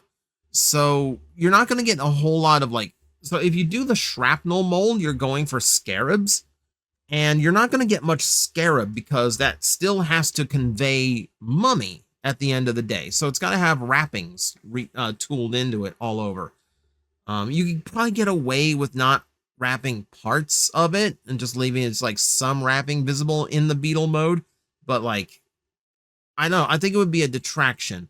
And the same would go for the Scorponok mold, but even more so. Like the Shrapnel mold actually hides a lot more than the Scorpion mold does. It's like you'd be able to do like the upper arms and the upper legs if you did Shrapnel. I would say Shrapnel, I guess. It's like I would prefer the Scarab to the Scorpion. Do you have any particular soft drink soda general that you like? So I feel I'm actually really bad about this. I'm really bad about this. So I quit soda for years, and then they did orange cream Coke last year. And it was like a friend of mine convinced me to just try it because I'll still have a soda if I go out to like a restaurant or something. So I didn't completely cut it out, but like at home, I was literally just nothing but water. So the orange cream Coke ruined me because it was the best soda I've ever had. I will still grab it if I can find it. Admittedly, it's getting very hard to find. I'm like fingers crossed, praying that whole like production isn't done because I'm not ready. I'm that meme of Batman crying and screaming as he hugs the ghosts of his parents. Don't leave me. Except it's 2 bottles of orange cream Coke. So that one is that.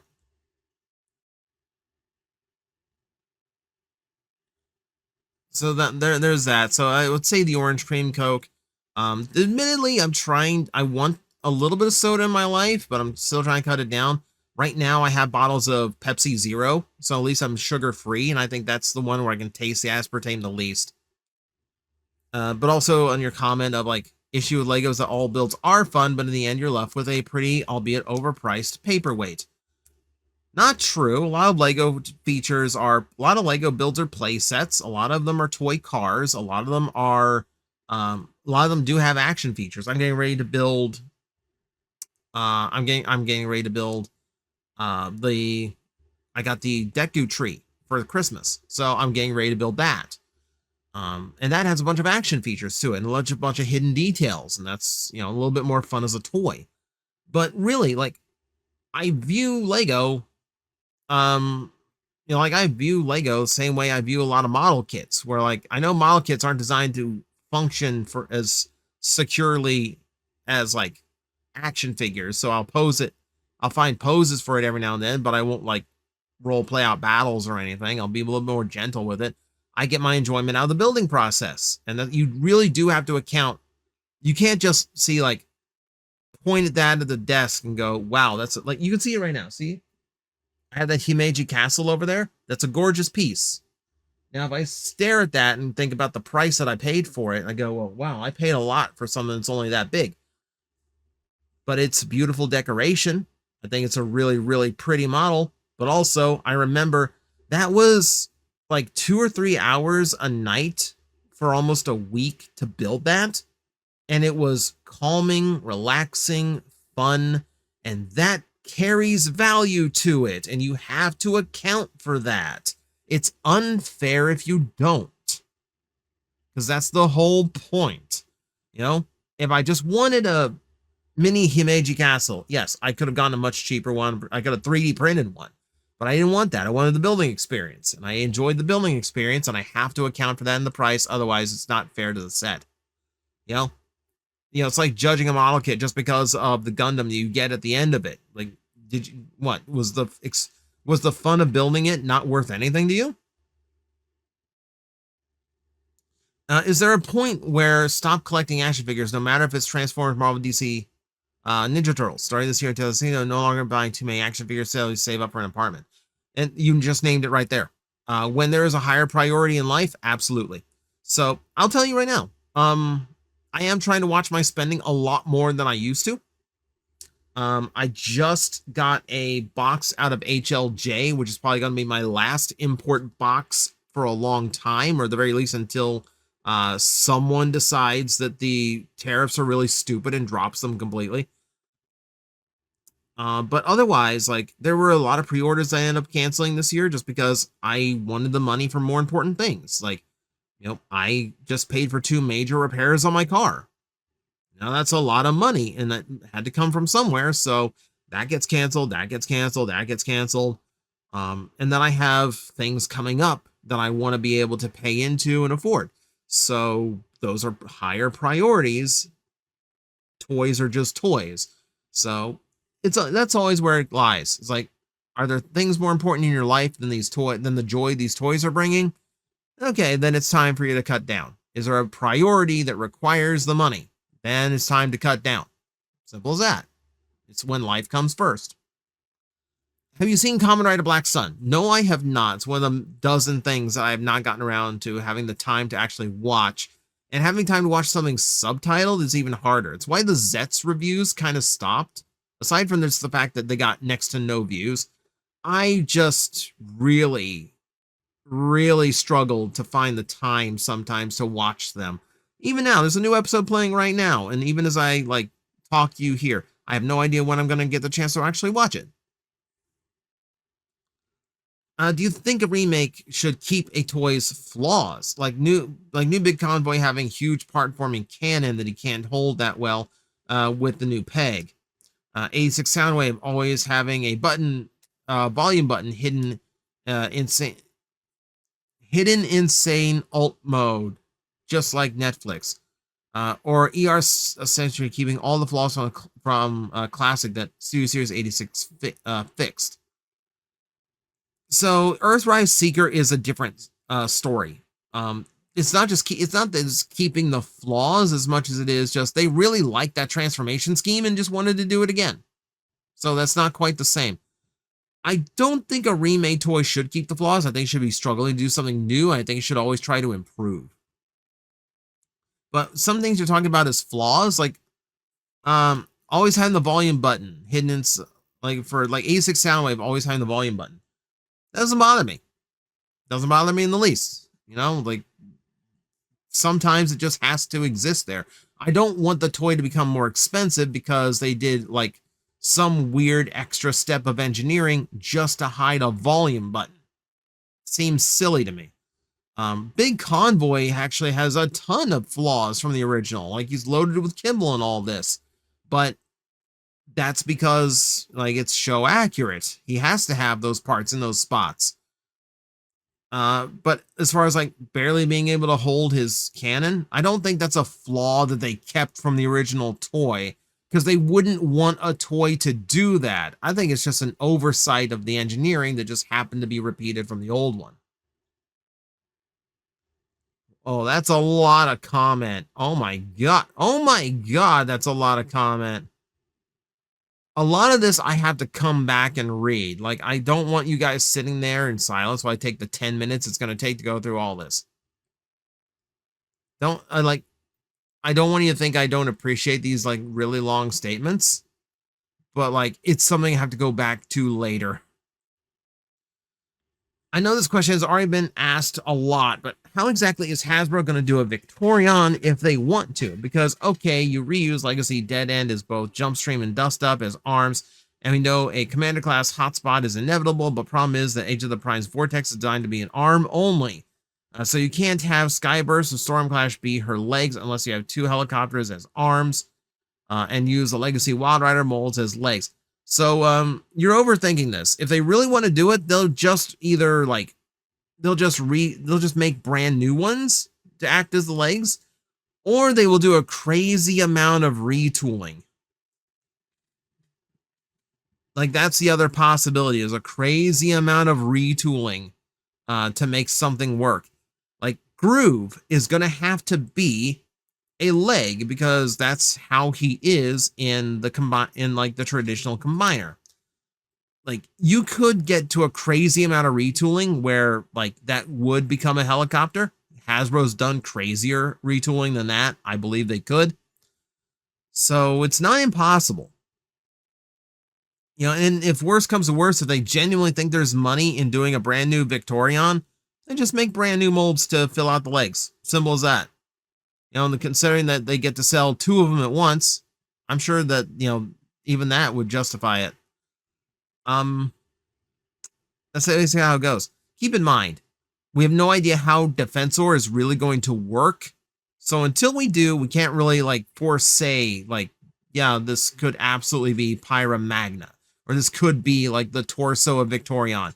We got to see how that design plays out first. You know, is it going to be closer to like Superion with like shells in the front? Or is it going to be closer to Bruticus where the bot has to be the front and there's just like a skeleton behind it? Or are they doing something completely different? We got to wait and see. Do you like when toy gimmicks are integrated into shows? Unicron Trilogy gimmicks and Beast Wars Neo trap weapon trap modes, for example. So if it feels right, then yes. Like I kind of view Force Chips in the same way that I view like Super Saiyan transformations. You know, it's just something that show does, and it makes for a cool little moment when it happens. So in that sense, yeah, like I don't mind. I don't mind when the gimmicks are incorporated in. I kind of like that. And you can see that in other Transformer shows. Animated worked all of those hidden weapons and spring-loaded stuff into those toys. It just theme them as just their normal weapons and abilities. So we've seen that a lot, and I do like it when it's done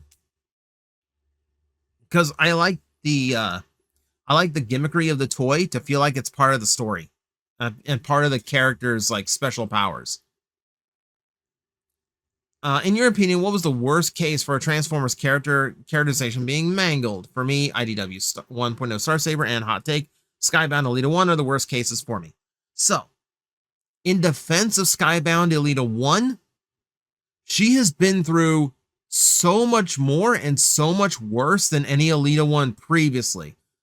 It's not that she's out of character, it's that she is being characterized as someone who had to pick up the slack for their leader vanishing for millions of years.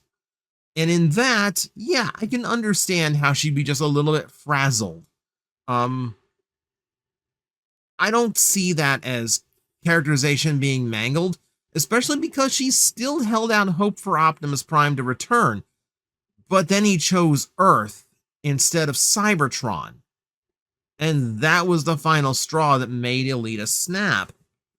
Like, I think she's going through a very natural progression of events because the war has been so hard on the Autobots on Cybertron, harder than it was in the G1 cartoon by far. So I'll defend that Elita 1. I don't think that's character, like, assassination. IDW Star Saber absolutely is, because he just comes out of nowhere with a completely different character archetype, no connection or bearing on his original characterization whatsoever. It served as a shock moment for the readers who know the character, rather than something that genuinely felt like it was worth the story.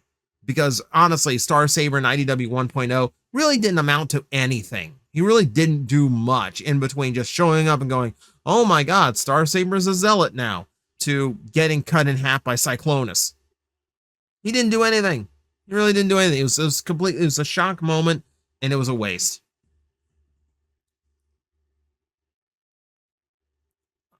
So yeah, that would be it for me. That would be it for me.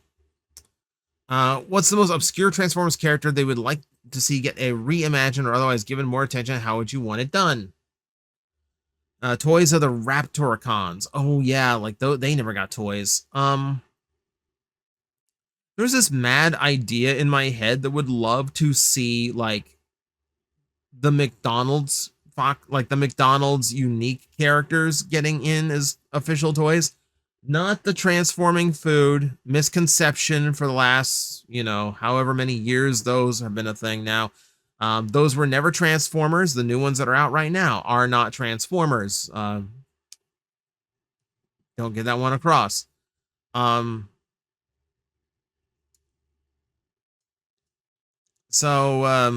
Yeah, I think that would be fun. Like repainting Rhinox with that color scheme in the solid gray and orange, the purple head.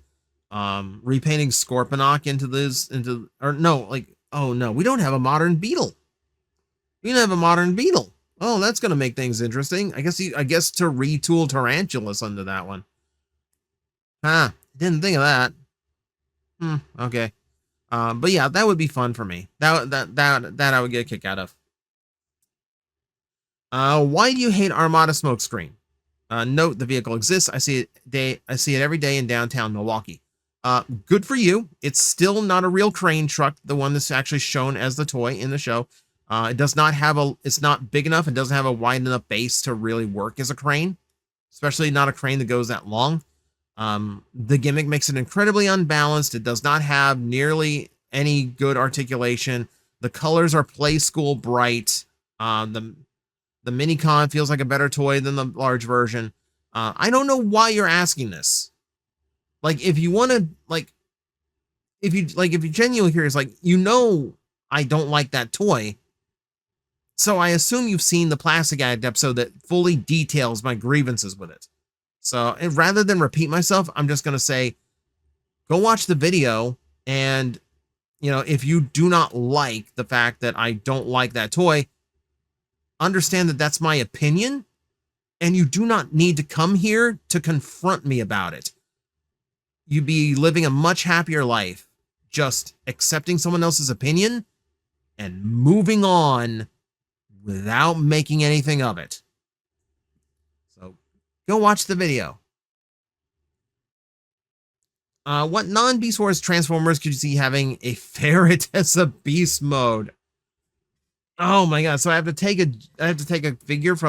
character from another Transformer franchise and give it a ferret as a beast mode. Oh my god! Who would that even be? Oh my god! Who would that even be? Oh. It came to me. It's Cybertron Ransack. Number one, Ransack is a perfect name for a ferret. It just is. Two, you still have that long alt mode. Granted, ferrets aren't usually red, but it's a beast. We can get around that. Robot mode parts can be red. The rest of it can be natural color. And then for his crumple zone, big fat guinea pig. Why do I like that idea so much? I've hit on something there. Oh my god. Okay. I didn't think I'd have an answer for that, but I think I have a perfect one. Okay. I'm good with that. I'm happy with that. Beast Wars saved the Transformers by essentially hitting the reset button, rebooting the franchise, and trying something completely different. My question is, do you think at the current state of the franchise is this time for a reset? Absolutely. I think we are long overdue for a reset. I think Hasbro has been treading water with the franchise and basically just getting by on nostalgia for so long that they are scared to do anything else at this point. It's the fact that they don't want to risk their most popular brand and their biggest toy moneymaker going off of something that is going to be poorly received or not feature the go-to characters. Everything these days has to have a Megatron, an Optimus, a Bumblebee, a Starscream, preferably a Grimlock. they always want to hit those big 4, big 5 characters. Always. Because they are guaranteed sales. And that is, like, that's the unfortunate thing about the business end of this.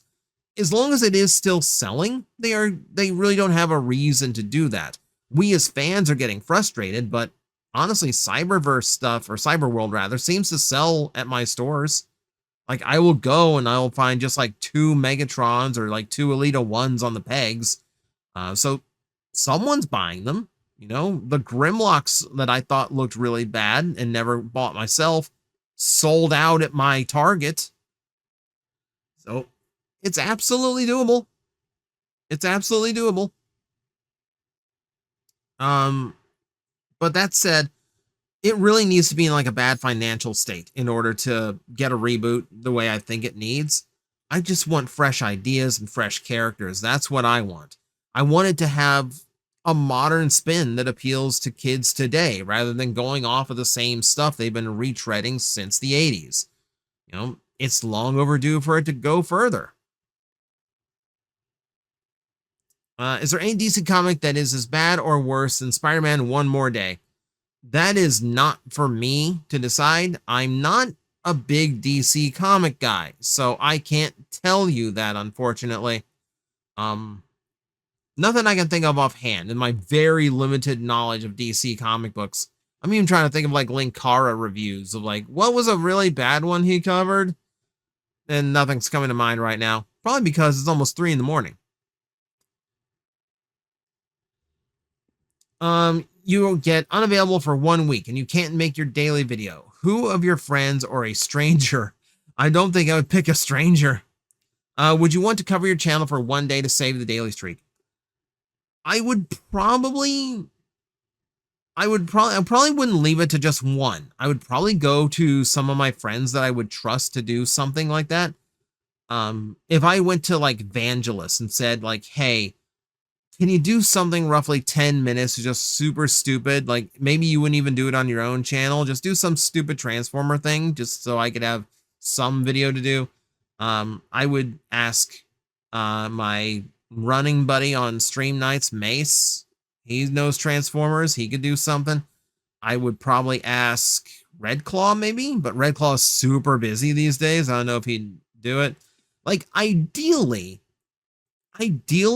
like you'd want like Thu or Jobby to fill in for a day, but they are also super busy.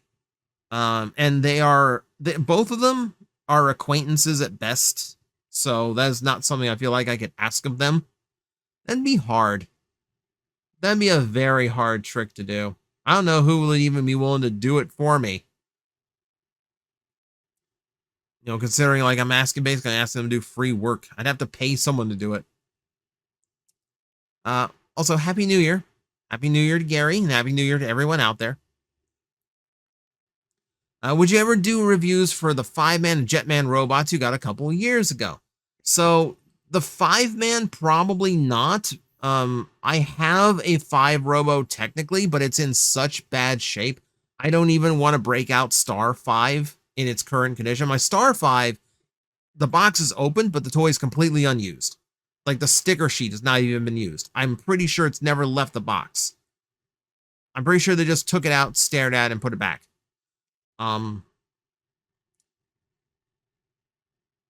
So there's that. I don't want to do that one. And for Jetman, I wouldn't mind doing reviews of the Jetman Robos because those are really, really good toys.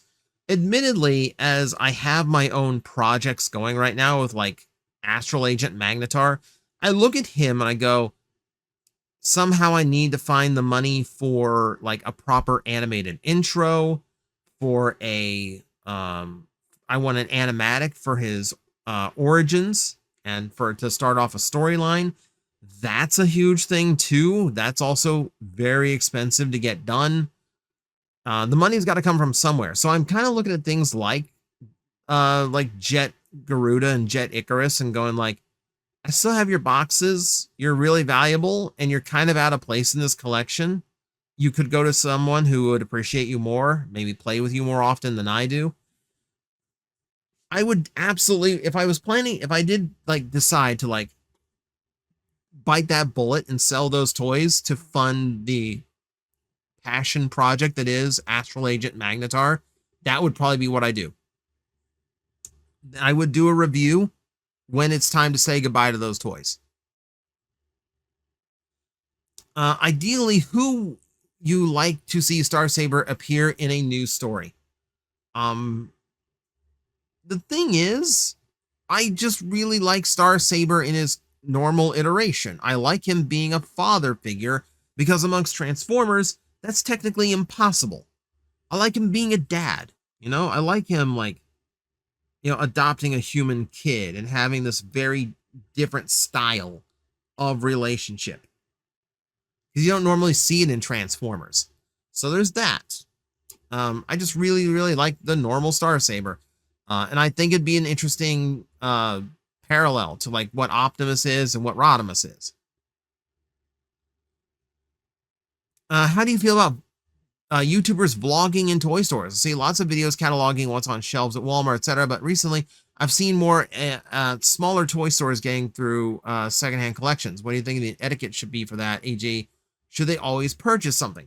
It really depends. If they have local following, then like the advertisement alone is worth letting someone let's like crawl through your store recording things. Like, admittedly, I've been given the opportunity to do that, from time to time.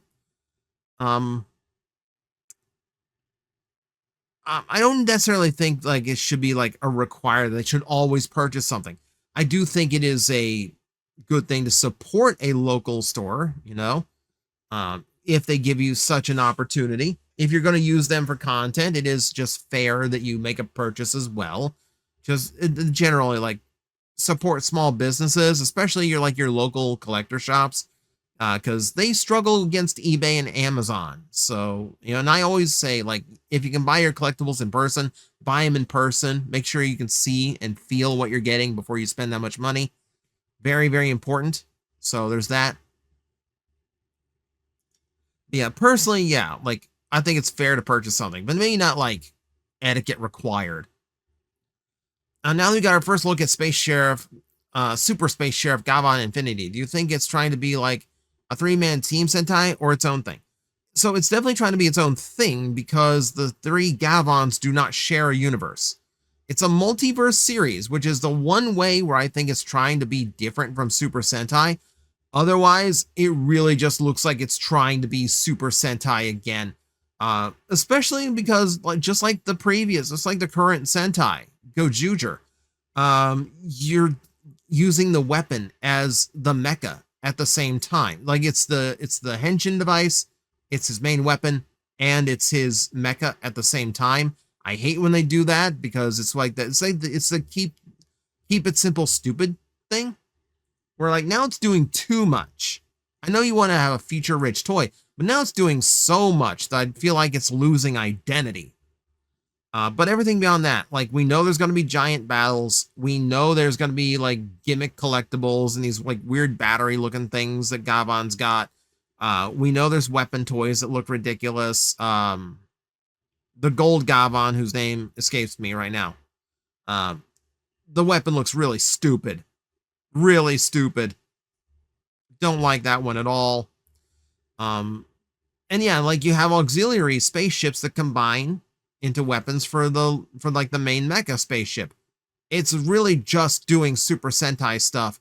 They're just painted it over with a Metal Hero gloss coat. And I don't like that. But the one thing I like is that they are doing the multi-universe thing. So that provides an interesting twist.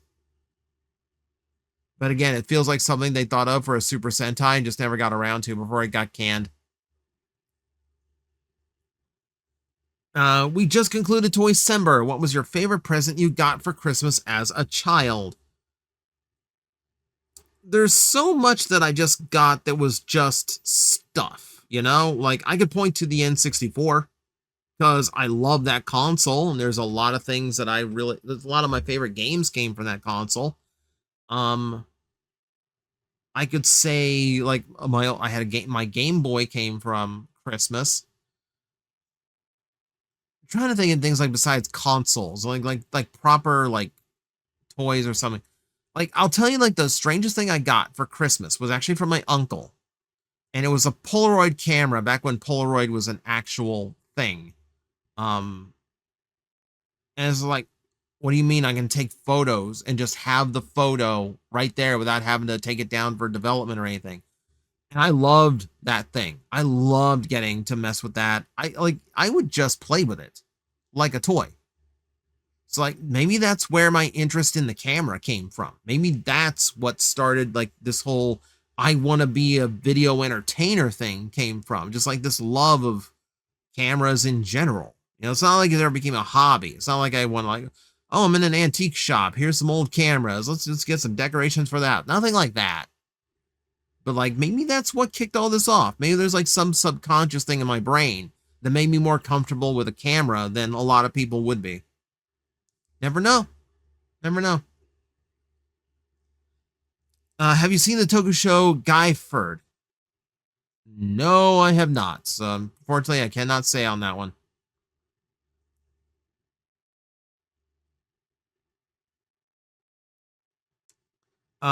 Unfortunately, no, that joke is not dead. I wish it were. What Megazords would you like to see get the Playmates treatment that they ever do later Zords? I would go Lightspeed or Time Force. I'm always big on bringing back the Shogun Zords. Those were my particular. I like the Shogun Megazord's my particular favorite, but they never get around to it. To this day, I scorn Bandai of America for ending the Legacy Megazord line, just short of doing a die-cast and show-accurate Shogun Megazord. We're talking about other ones, but like, the Playmates treatment is the weird thing. It's like, what would work at a big scale? I guess all of them technically. I would love ones that have like variation to them. You know, like the Wild Force Zords would be great because you could just keep making other Zords. And since they sell them one by one, there's no worry about like, well, who do we pack with this Megazord? How do we get this one out if we're packing all of these as this Megazord and these are just kind of off on their own? That kind of eliminates all of that, right? So just release them individually. I don't know if they would sell on their own, but you know, it's an option in this toy line. That said, Playmates has been very, very strict about they have a 3-year plan for Power Rangers, so it seems like they are going to go through all of the Mighty Morphin seasons. That means I'm very likely going to get a Shogun Megazord at some point, which is kind of exciting. If you had the time and patience to make Transformers stop motion series, would you use knockoff third-party transforming robot toys like the ones you could find in a dollar store as generic background characters? That would be the easiest thing. Like, really, for me, the easiest thing would just be grabbing random toys from my collection and just putting like decorating them in the background. They wouldn't be like generic characters, but it'd be nice little homages. You know, like why is everyone in the background a Transformers Energon character? I don't know. It's the bin I grabbed that day.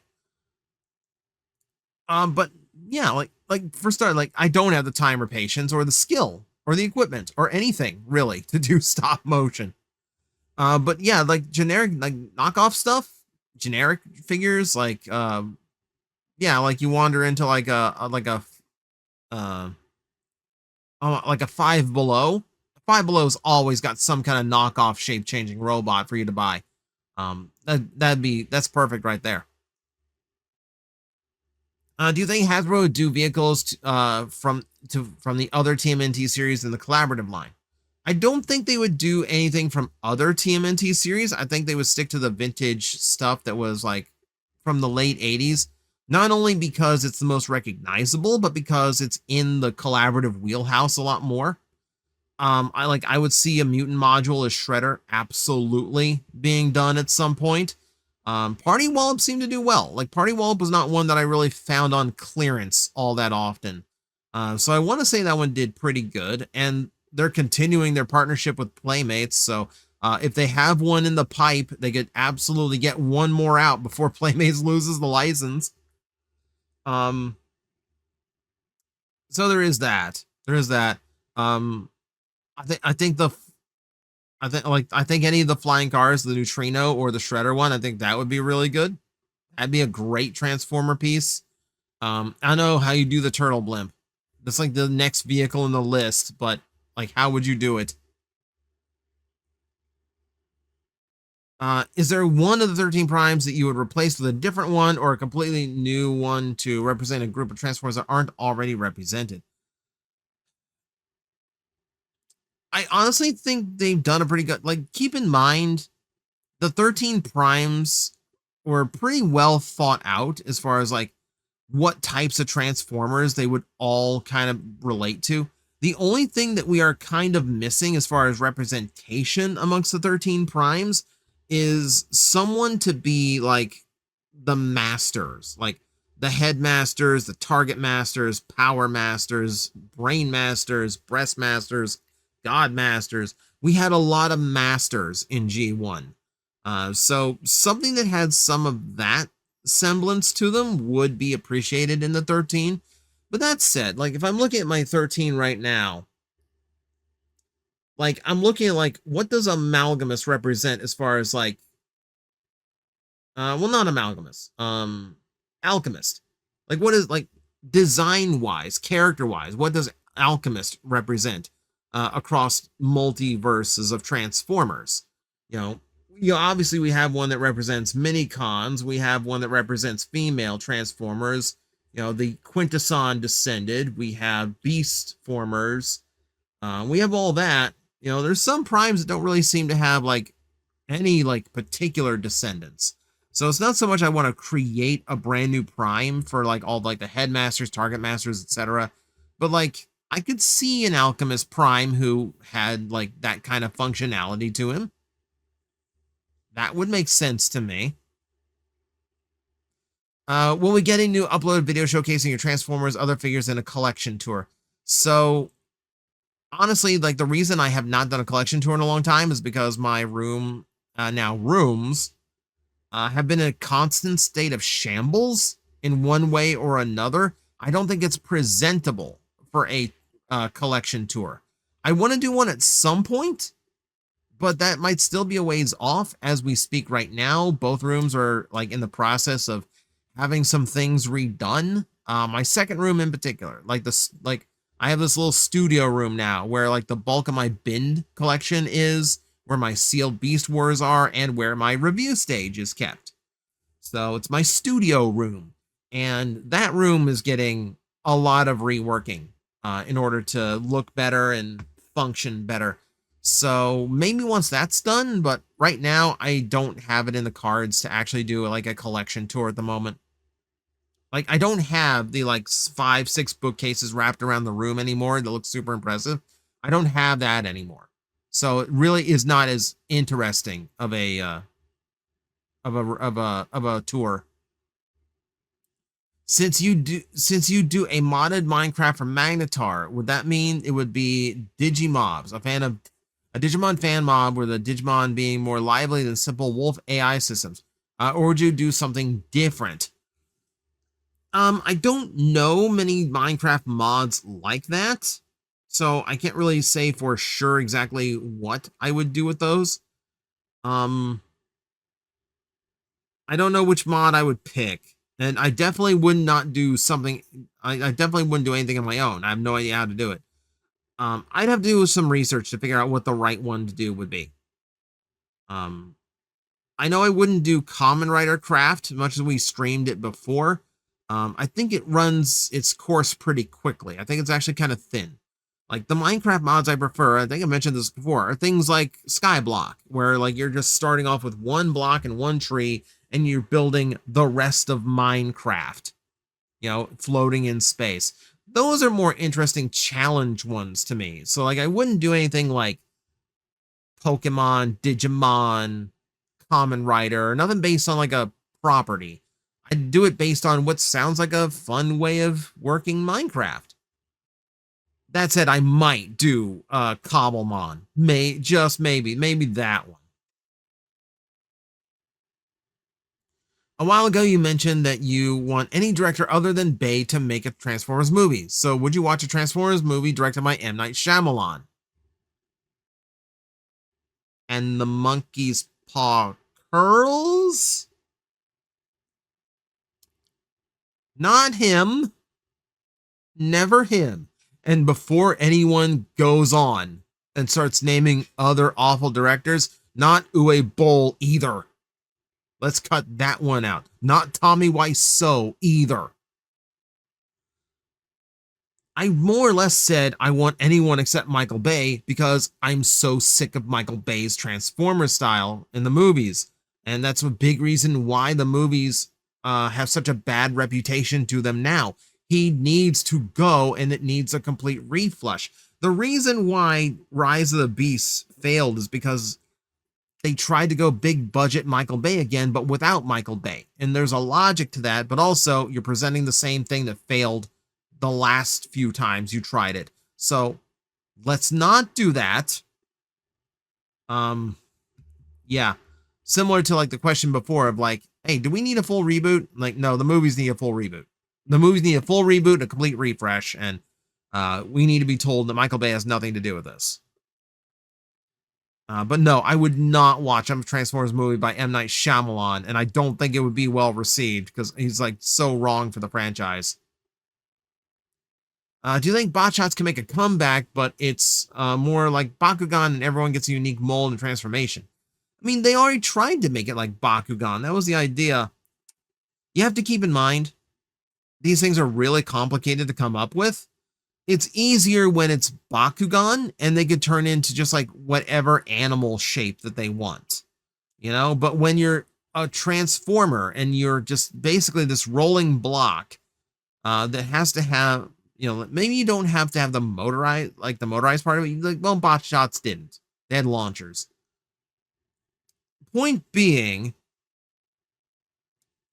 it's more difficult in the Transformer realm where you have to stick to these vintage designs. You have to make it look like Optimus Prime when it folds out. You have to make it look like Starscream when it folds out. A Bakugan you can make look like whatever animal you can tuck into that particular ball or robot for that matter. So they have a lot more freedom. I don't think it would work as well for Botshots. Yeah, I think they did as best as they could with that. You know, just like a few different methods of spring loading here. I think that's what would have made Botshots better, is just come up with new methods of like spring opening the Transformers. They did it later on. Well, here's some that spin. Here's some that flip. That would have been nice. That would have been nice before. Do you prefer an Optimus that combines with this trailer or an Optimus that combines with someone else? I think the ones I like most are the ones that combine with the trailer. I think that's me growing up with a Powermaster Optimus Prime talking, but also, you know, a lot of like super mode Optimus Prime stuff has, you know, was like Unicron trilogy, where his trailer always did something to combine with him. And that was like four full series of that, by the way, if you include RID. And then no super modes for you. No more super modes for Optimus ever and ever. Not in the cartoon anyway. So yeah, like I think I do prefer the trailer, mostly because it helps the trailer actually feel like it's worth something.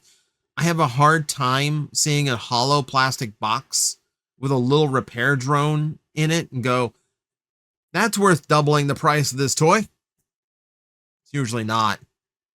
So yeah, the combination's way better.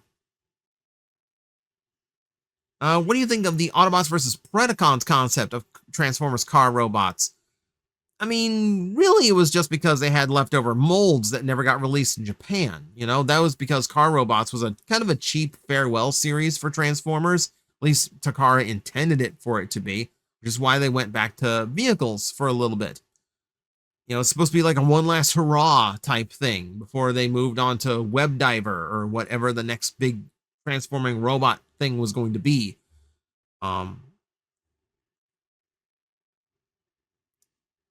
So there's that. I thought the concept is fine. If we want to like take the whole like toyetic part out of it, I think the concept is fine. It's weird that they flipped the concept from Beast Wars 2nd. The idea from Beast Wars 2nd was like nature versus machine, and nature was the good guy. Well, they did the same thing in RID, Car Robots rather, except it was reversed. The beasts were the bad guys. It's mostly likely because they were protecting a city rather than protecting a wilderness planet. It's fine though. Autobots versus Predacons for like a little bit, that's fine. Have you seen the leaked Micronauts cartoon on YouTube? And who's your favorite TF content creator? That is asking 2 questions, so I will stick to the first one.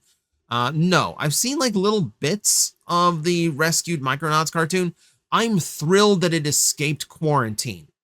The fact that 52 episodes, a full series of Micronauts was produced, and all the creatives, the voice actors, the writers, the animators, the director, that none of them got to see any reactions to 2 years of their hard work and labor. That's absurd. That's crazy to me. Why wouldn't you just release it for free release it for free on YouTube? Just why shelve the whole thing? Even as a tax write-off, you'd still probably make some of the money back better just by putting it out. And then it wouldn't be a PR mess when people found out you have an entire cartoon series you haven't put out. But I haven't had time to sit down and watch it. Maybe that's something we can do at some point though. I'm testing the waters with reaction content. I'm like, not really, but like I've got like a loose format scene for it here on OBS. I don't know if we're actually going to go in that direction, but I'm toying. Since Rodimus really didn't have a rivalry with Galvatron in Season 3, how do you think he would fare against leaders with their heads on straight like Armada Megatron? Honestly, Rodimus Prime has a lot of his own... Rodimus Prime has a lot of his own issues. He has his inferiority complex, his guilt over the death of Optimus Prime. I feel like a smarter Megatron, like Armada, Beast Wars, Cybertron to a degree, animated especially, would be able to prey on that way better than like insane, crazy Galvatron. I think Galvatron being crazy is the only thing that ever gave Rodimus a leg up in that particular season, that war against Galvatron. It's weird that Rodimus and Galvatron have so few battles themselves in that season. I think that's one reason why we look down on Rodimus Prime so much, is the fact he really never really fought the big bad guy the way Optimus always fought Megatron. You know, we had to count on Ultra Magnus for those fights because Ultra Magnus was the more expensive toy and they were just pushing the most expensive toy. Maybe that's something I need to do. Maybe we need to rewrite Season 3 if Rodimus Prime was actually a major part of it. But yeah, a Megatron who was actually intelligent and not insane, I actually think would have beaten Rodimus. That's actually correct. How would you reinvent the Master Force? Personally, I would depict them as being a bit like Dagwan, but with bigger robot bodies, still be on their own characters. Like I would have Jinrai become an engine that attached to the front of Optimus Prime's truck, but also add other types of master play pattern to the Transformers. Had Headmasters, Targetmasters, Micromasters, even Actionmasters. You're overcomplicating. Okay, so this is like an easy mistake, and it's very easy to think to yourself, like, well, I could just make his head master as well. I can make his weapons Targetmasters. Like, you're throwing too much in. You're throwing a little bit too much in. Concepts like these are better left focused. So, like in Master Force, it was really down to like, just like the Powermasters, or in that case, like pretender characters as well. And then like Headmaster Juniors were a thing. So, you know, like you kept it to just a few, and that's how it works best. So just a few to keep track of and not overcomplicate things. Too many ingredients in the stew ruins the flavor. So it's one of those things where like simple is better in that case. Reinventing like when you talk about the Master Force, are you literally talking about like all of the masters that we just discussed? Because that would be weird. Also, you're referencing Dagwan as an example. I haven't watched Dagwan. You always need to be careful Like, you got to remember, like, anything brave outside of Gao Gaigar is considered, like, even Gao Gaigar is considered very niche. So to go beyond that and go to older brave like Dagwon, you're not going to have nearly as many people understand what you're referencing. So I have no frame of example here. But basically, you want bigger robots so that like the engines and headmasters and all that could be like normal size or like human size or something like that. That's what I presume you mean. I don't think they need to be bigger because because then you lose the Transformer thing. Like Brave didn't really care about robots in disguise. Transformers has to care about robots in disguise. So you have to keep them reasonably scaled. So I don't like the idea of making them bigger. I don't know. There's aspects to it that I don't like. Like I don't like that like the Powermasters are required for transforming. I'd prefer them do something else similar to like Cyber Keys enhancing a robot mode rather than unlocking it. I wish Targetmasters did something more interesting. That was always a big thing for me. What if like Targetmasters did like mini con style gimmick where like they like the hand like the 5mm peg they hold that grip them is actually a mini con post. So like their Target Master partners in vehicle mode would actually have like flip out weaponry that activated when they were mounted in vehicle mode. That way they're contributing something. That's why I always hated Target Masters. I'm not hated, but just found them like I was just indifferent to them. Just the fact that the gun transforms is neat, but they don't really do anything, you know? I don't know. That's the only thing I can think of. Just mostly because I'm not entirely sure what you are going for here with like reinvent the Master Force. Because like Master Force is a cartoon series. It's not a group of Transformers per se.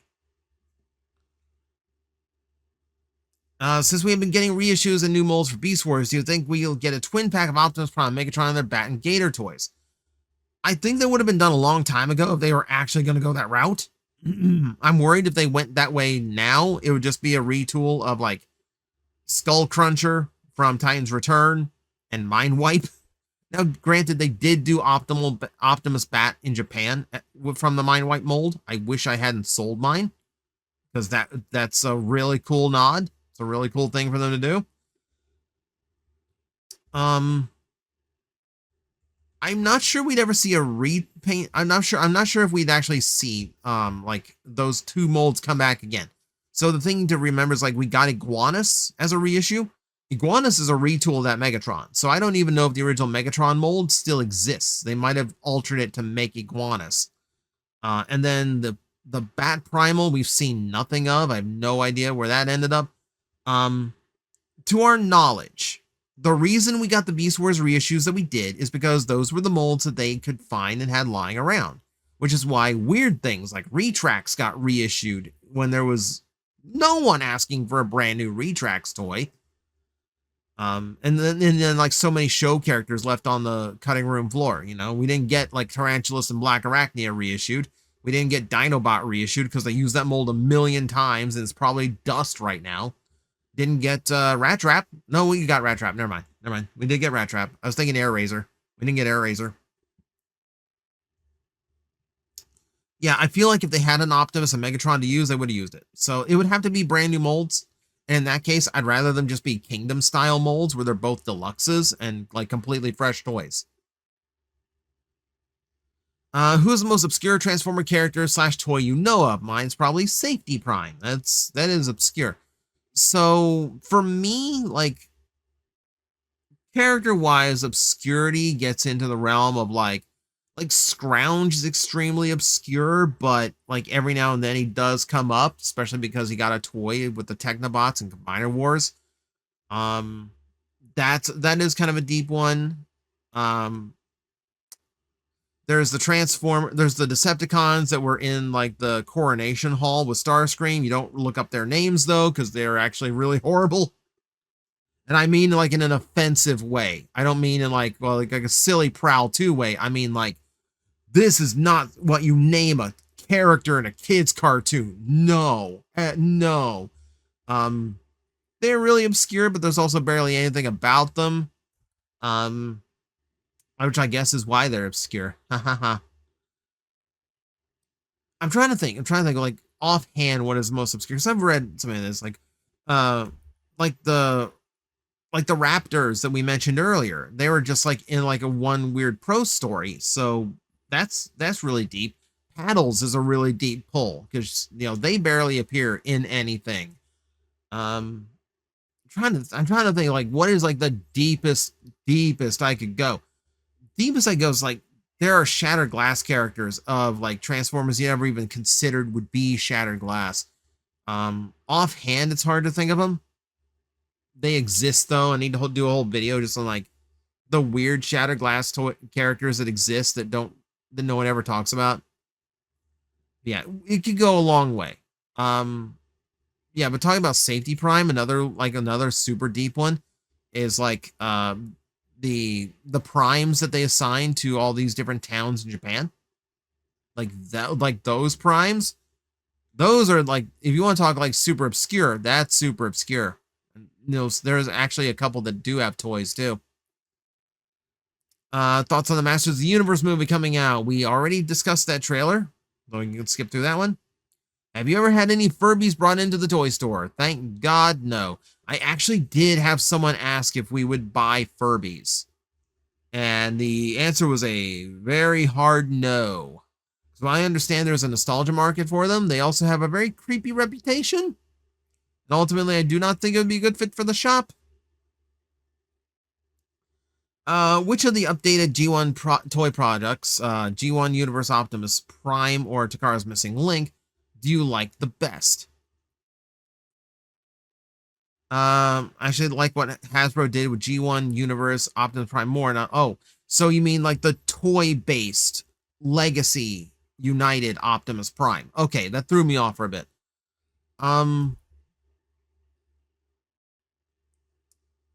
Honestly, like, I like them both for different reasons, but really, I do prefer Missing Link. See, you talk about lingering issues like proportions, his super long forearms, clothes, exposed back. Here's the thing. I want that. The whole, like, I appreciate that there's like an affordable, like, we have Missing Link at home, but I love the idea of like, this feels like the toy my child brain remembers, but then the arm moves this way and the head turns and the hips move forward and the ankles rock. Like, oh my, like it's like playing with it for the first time is super trippy because it transformed exactly how I remember it, aside from just like the fist folding out. Like when it comes to Missing Link, things like those long forearms and open back are not flaws, and they shouldn't be fixed because the whole point of Missing Link is to have the exact same figure that you might have grown up with, but now it does all the modern stuff you wish it did when you were a kid. I'm starting to realize that like the questions when it comes to Missing Link in this Q&A, I feel like people completely miss the point of it. And people just think, oh, it's just upgraded G1, so they should be fixing flaws and covering gaps. And like, no, they shouldn't. It should strike the nostalgia as hard as possible. Like if you did something with that gap as a kid, you should still be able to do something with it as an adult. Simple put as that. Like it needs to be as authentic as possible. So yeah, Missing Link. I prefer the Missing Link over what Hasbro did with that, with the United version. Are you looking forward to Project Red and Super Space Sheriff Gabon Infinity? For the most part, yes. I'm curious what they're going to do to make it different from Super Sentai, considering how heavily Super Sentai flavored it is. But they're not just going to repeat what they've done. I do have confidence that it's at the very least going to be somewhat fresh. What would Lugnut do if Megatron defected to the Autobots? Basically, anime Lugnut meets Lost Light Megatron. Probably have a complete meltdown. Like, completely fall into despair and fall into Tarn's grips. I feel like Lugnut facing the betrayal of Megatron would fall to the Decepticon who now most represents what the Decepticons are. That is Tarn. So I think you would get an upgrade to the DJD, where Lugnut would just be like renamed and like buffed up based on the city he came from, the city he was born in on Cybertron. That would be incredibly cool, actually. There's a story there, actually. I like that. I like that thought in my head. You know, because you think the punch of kill everything is bad. That's when he's just clearing the room. If he was an executioner, if he took that big clampy hand of his and clamped it on your head and then did the punch while he was holding your head, you're gone. You're just flat out gone. Okay. During your playthrough of Legends ZA, do you remember how many shinies you caught? Mary side quest is not counted. It's a guaranteed catch. So funny you mentioned that. So can I remember offhand how many Pokemon are in each box? I think it's 30. It's 25 or 30. It's traditionally 30, so I'm going to go with 30. I filled one box completely, had 3 others in the next box since the last time I played, the last time I streamed it. The last one was a Crabominable. I remember that. And that would mean, without the Mareep, 32. Keep in mind, I very rarely did any like dedicated shiny hunting. I mostly just played it during stream, played it a few hours off stream just to relax. But yeah, I think that was the final count. What colors will Nexus Prime be? Hell, Jumbo playset from 4 weeks ago. You have your answer now. But if the toy hadn't come out, I would probably have said red and blue, because that does connect him to the only Nexus Prime toy that existed previously. I just think the shades would have been darker and more subdued to better match what the other Primes are doing. How would you feel if Transformers did another small partner figure gimmick a la Minicons, Targetmasters? We are talking a lot of Masters this one. Well, I know what the thumbnail and this title is going to be. We're talking Masters. Let's see. But instead of being packed in with normal size figures, they were sold separately at a core class price point with core class levels of complexity. So you wouldn't get away with core class because that's $10 or too, like Minicons, Targetmasters, etc. They'd be too small. You'd have to make sure they're like $5, maybe $7 at most.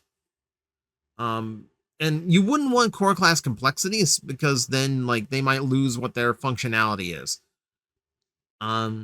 Obviously you couldn't do Headmasters that way, but like if you wanted to do a new toy line that just had like a new master style toy, the unfortunate thing is we've tried that. That's what Siege was. You know, we had Battlemasters, you know, and it didn't work. And Battlemasters were genuinely something different. And then I could say the same thing for the Primes that got released in Power of the Primes with the little Pretender shells. Those sold poorly. Those were on clearance all over the place. Those ended up in Ollie's and Ross and all the discount stores. I could say the exact same thing for the Titans Return figures that were that size. I can't even remember what they called those off the top of my head. It never really works, you know? Like, you have to make those little figures really, really cool to make them affordable, or to make them, like, viable.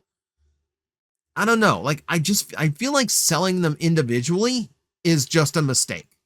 I just feel like every time they have tried it in modern Transformers, it's been a mistake. What you need is like a $15 3-pack of these things. You know, at like slightly better, like modern Minicon complexity. That's what you need to do. That's what would work. Let's see, Deathsaurus. I'm still trying to figure out how Bludgeon defeated Megatron. Storyline reasons. That's why. You see, they will come back with Micromasters due to their prices of the bigger bots. Micromasters back in the 80s was very cheap. They tried Micromasters during War for Cybertron. They did it during Earthrise. They sold terribly. Now that's really because of the delivery. Working in the weapon modes, I think, caused them to suffer. Having so many share a transformation and just basically being the same toy they already made, those made them suffer. I don't think Micromasters are coming back. Like we just said, I think small bots in a 3-pack would be better. But you really got to make them cool. You've really got to make them cool. That's the only bad trick to it. Favorite Terran? Nightshade. I really, really like Nightshade on a design level. The creative aspect, the character in general. Just really, really like Nightshade all around. Favorite Kamen Rider villain? There's been some really, really good ones. The ones I go to most often is like, I think the one I enjoyed the most is Dr. Maki from O's. That's one thing I can say about Gaim. I didn't like Baron being the final villain. I didn't like that, and I didn't like well, the main villain in Agito is like a weakness to the story. It's like it's supposed to be the god of destruction, but I don't know. I felt like I didn't see him often enough to really be intimidated by them. So I felt like they were not as strong a factor as they could have been. But like Dr. Maki is so good. He has such an impact throughout the story and has such a good development to his point. Everything on his character makes sense and it's terrifying. The other one is Dr. Bono, Gold Drive from Kamen Rider Drive. Possibly the most hands down evil villain I've seen in Kamen Rider. Dude was using his own children for experiments. Sick. And just absolutely heartless, evil to the core type, completely out of his mind. Like, really, really good villain. And by the way, the guts to have a villain that good and still have the right rider fight him and defeat him at the end with Mach instead of the lead rider, that took guts, and it was the right story to tell. Spoilers for Drive, but I think it's where Drive goes from like, I think it shows how Drive goes from like a series that was struggling to kind of find its pacing and its voice to just having this incredibly good like finale that it built up to. In your opinion, was the likelihood of a modern remake of Cybertron Megatron? We know that Hasbro and Takara both want to do a modern Cybertron Optimus Prime, which I could see as a Commander class toy, maybe in 2027 at the earliest. Because we know we have Jetfire on the way this year, along with Onslaught. So it's not going to be this year, but we know Takara wants to do Optimus, and I feel like a modern remake of Megatron would be a must, but only after the Optimus is done. So minimum 2028. While Ruby tends to take characters and figures from fairy tales, mythologies. Oh my god. Okay, that's mostly comment. Okay. Do you think they could get away with basing characters on the likes of comic book or manga characters such as Batman, Spider-Man, even the Ishinomori heroes? Or would it be too much of risking concern more like copyright infringement? They base things off of fairy tales and mythologies because they're royalty free. They do not have copyrights attached to them. So you could get away with like stuff that's falling into fair use and public domain now. Like Peter Pan fell into, is public domain. You can do him. There's a few other like fairy tales and stories that are starting to fall in every year. Like something new falls into public domain. So they could get away with that. But like modern, like Batman, Spider-Man, that is a lawsuit waiting to happen. You would not do that. How would Babe vs. Sentinel Prime react to TF1 Sentinel Prime? The thing is, Sentinel Prime in Bayverse is technically, yeah, like I kind of agree. So Bayverse Sentinel Prime ultimately wants what's best for Cybertron. TF1 Sentinel Prime wants what's best for himself. The fact that he mutilated his own people by taking their T-Cogs when they were first brought online, the fact that he sold out to their, greatest enemies, the Quintessons. Yeah, I think Bayverse Sentinel would actually have a bone to pick. I think that would actually go very, very poorly for TF1 Sentinel.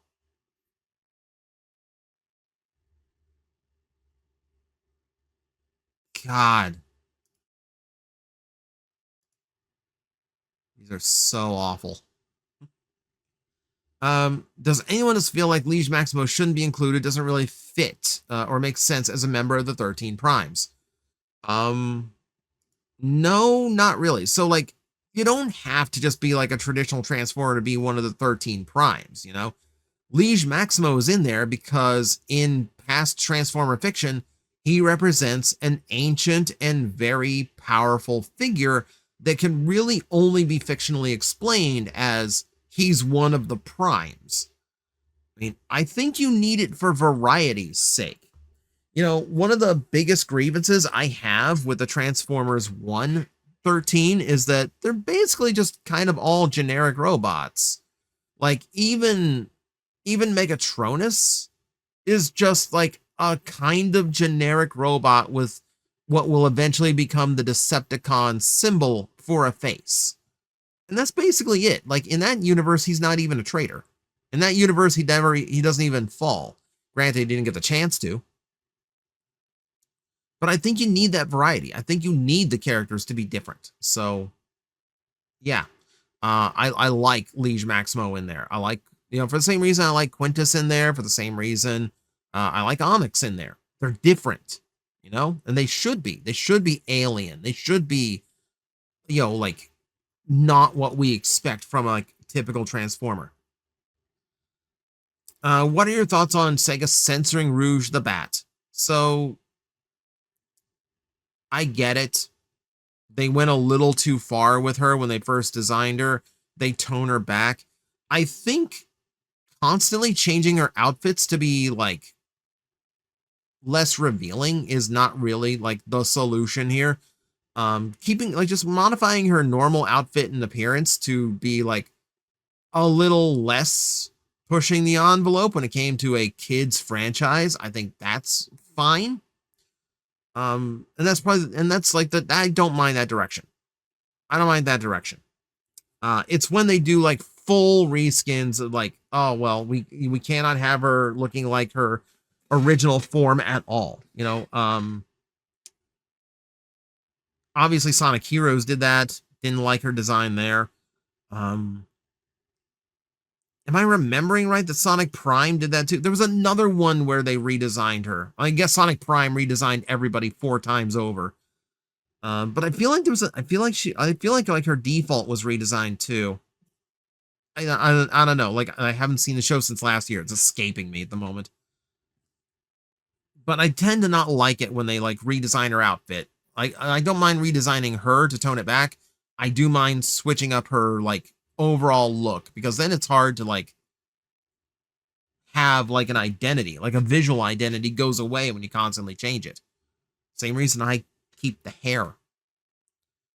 If Road Caesar gets made as a toy, HasLab most likely, he'd most definitely have to use a combiner skeleton. But how do they tackle a skeleton is what stumps me, and imagine many others. How do you think Hasbro and Takara would tackle it? Create a 4th member, have the skeleton become a display piece, completely ignore the skeleton, entirely redesign the Brainmaster from the ground up, something else. So, it's such a hard nut to crack, because the proportions on Road Caesar make no sense whatsoever. You would have to have a skeleton, especially if you want to make it animation accurate. The skeleton would actually have to be pretty huge. Like, you wouldn't have to do it like full Combiner Wars style. You could just make it combine onto like the back end. Because keep in mind, the legs of Road Caesar are basically just the cars sideways. So you could really just like make the feet attachable, make them more Combiner Wars style. You don't have to make them like modern frame. You can get away with doing it just like a more like plain and like easy to engineer style. And then, yeah, your third bot forms the torso, and then like thighs, midsection, torso, frame, potentially the head as well, and the arms in their entirety would all be shell. That would all be framework. And in that, you could make it, I don't think you make it a fourth member because then you have to come up with a robot mode.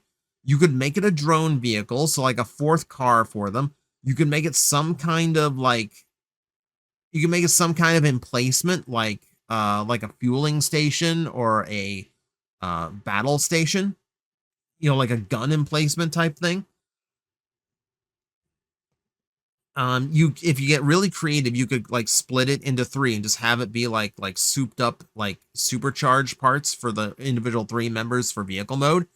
That would get a little bit more complicated engineering wise, but you know, that is also a possibility.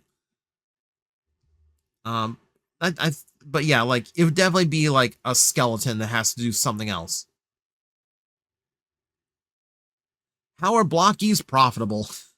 Between the low cost of good quality and how many different big licenses they have, I can't really imagine any legal way they're staying afloat. So, number one, it's just quantity. If you can sell like high quantities of things, then generally they cost less to do at a factory. Large runs of things cost less to do at factories than small runs.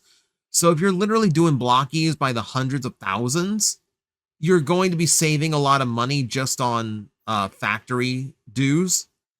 You are also going to be saving money when, like, look at blockies themselves, because the elbows are the same, the inner torso is the same, the knees are the same, the forearms are usually the same molds, the hands are the same molds, the feet are the same molds. You have those little plug-in ball sockets, those are the same molds.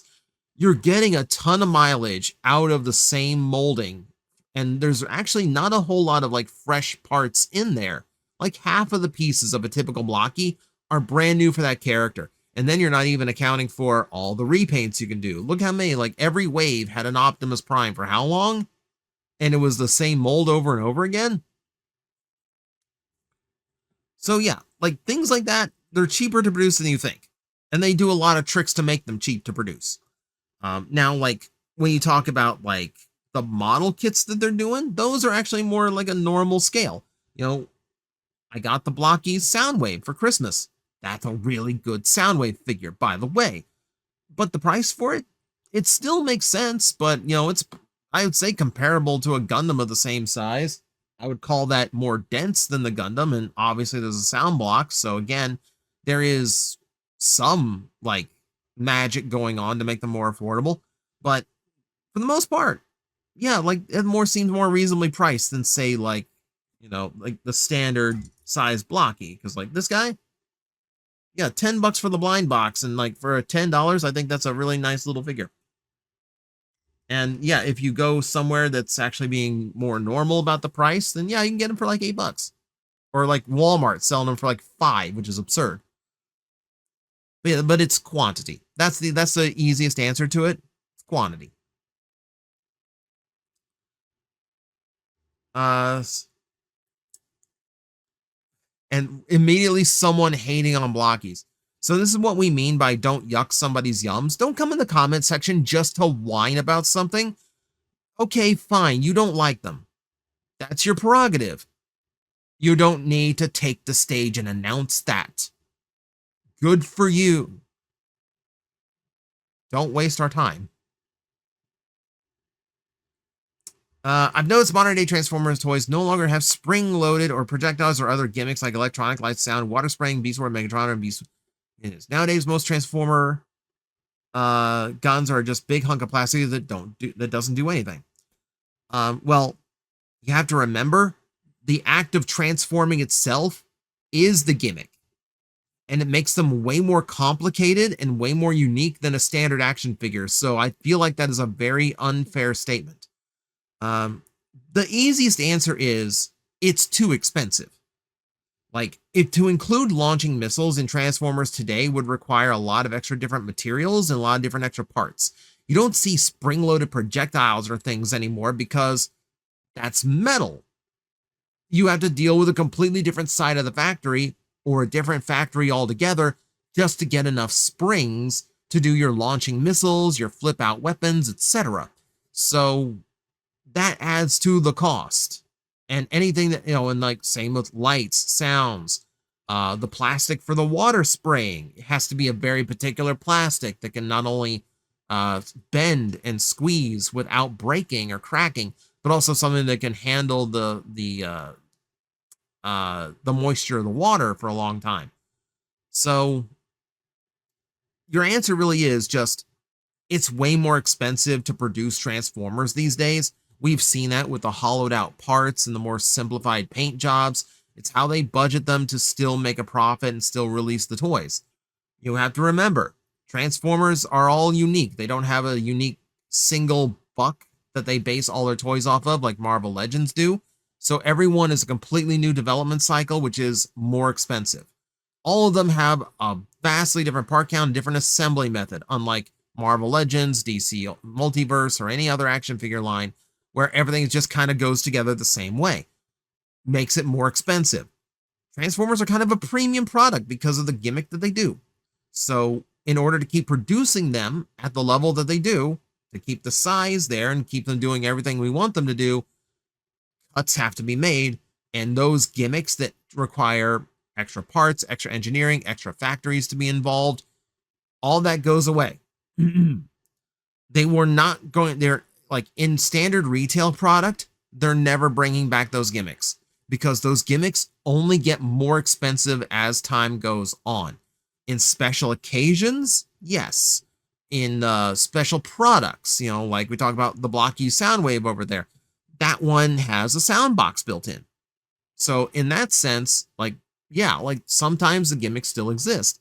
But for retail level toys, like for your normal like Generations line, you're never going to see a spring-loaded missile again. You're never going to see a light and sound again because, frankly, it's just way more expensive to do than it used to be. Anytime a Transformer doesn't do what it used to do, you can basically boil down the answer to it's just more expensive than it used to be, which is absolutely true. And here we go. We're down to the final questions of the Q&A for the month.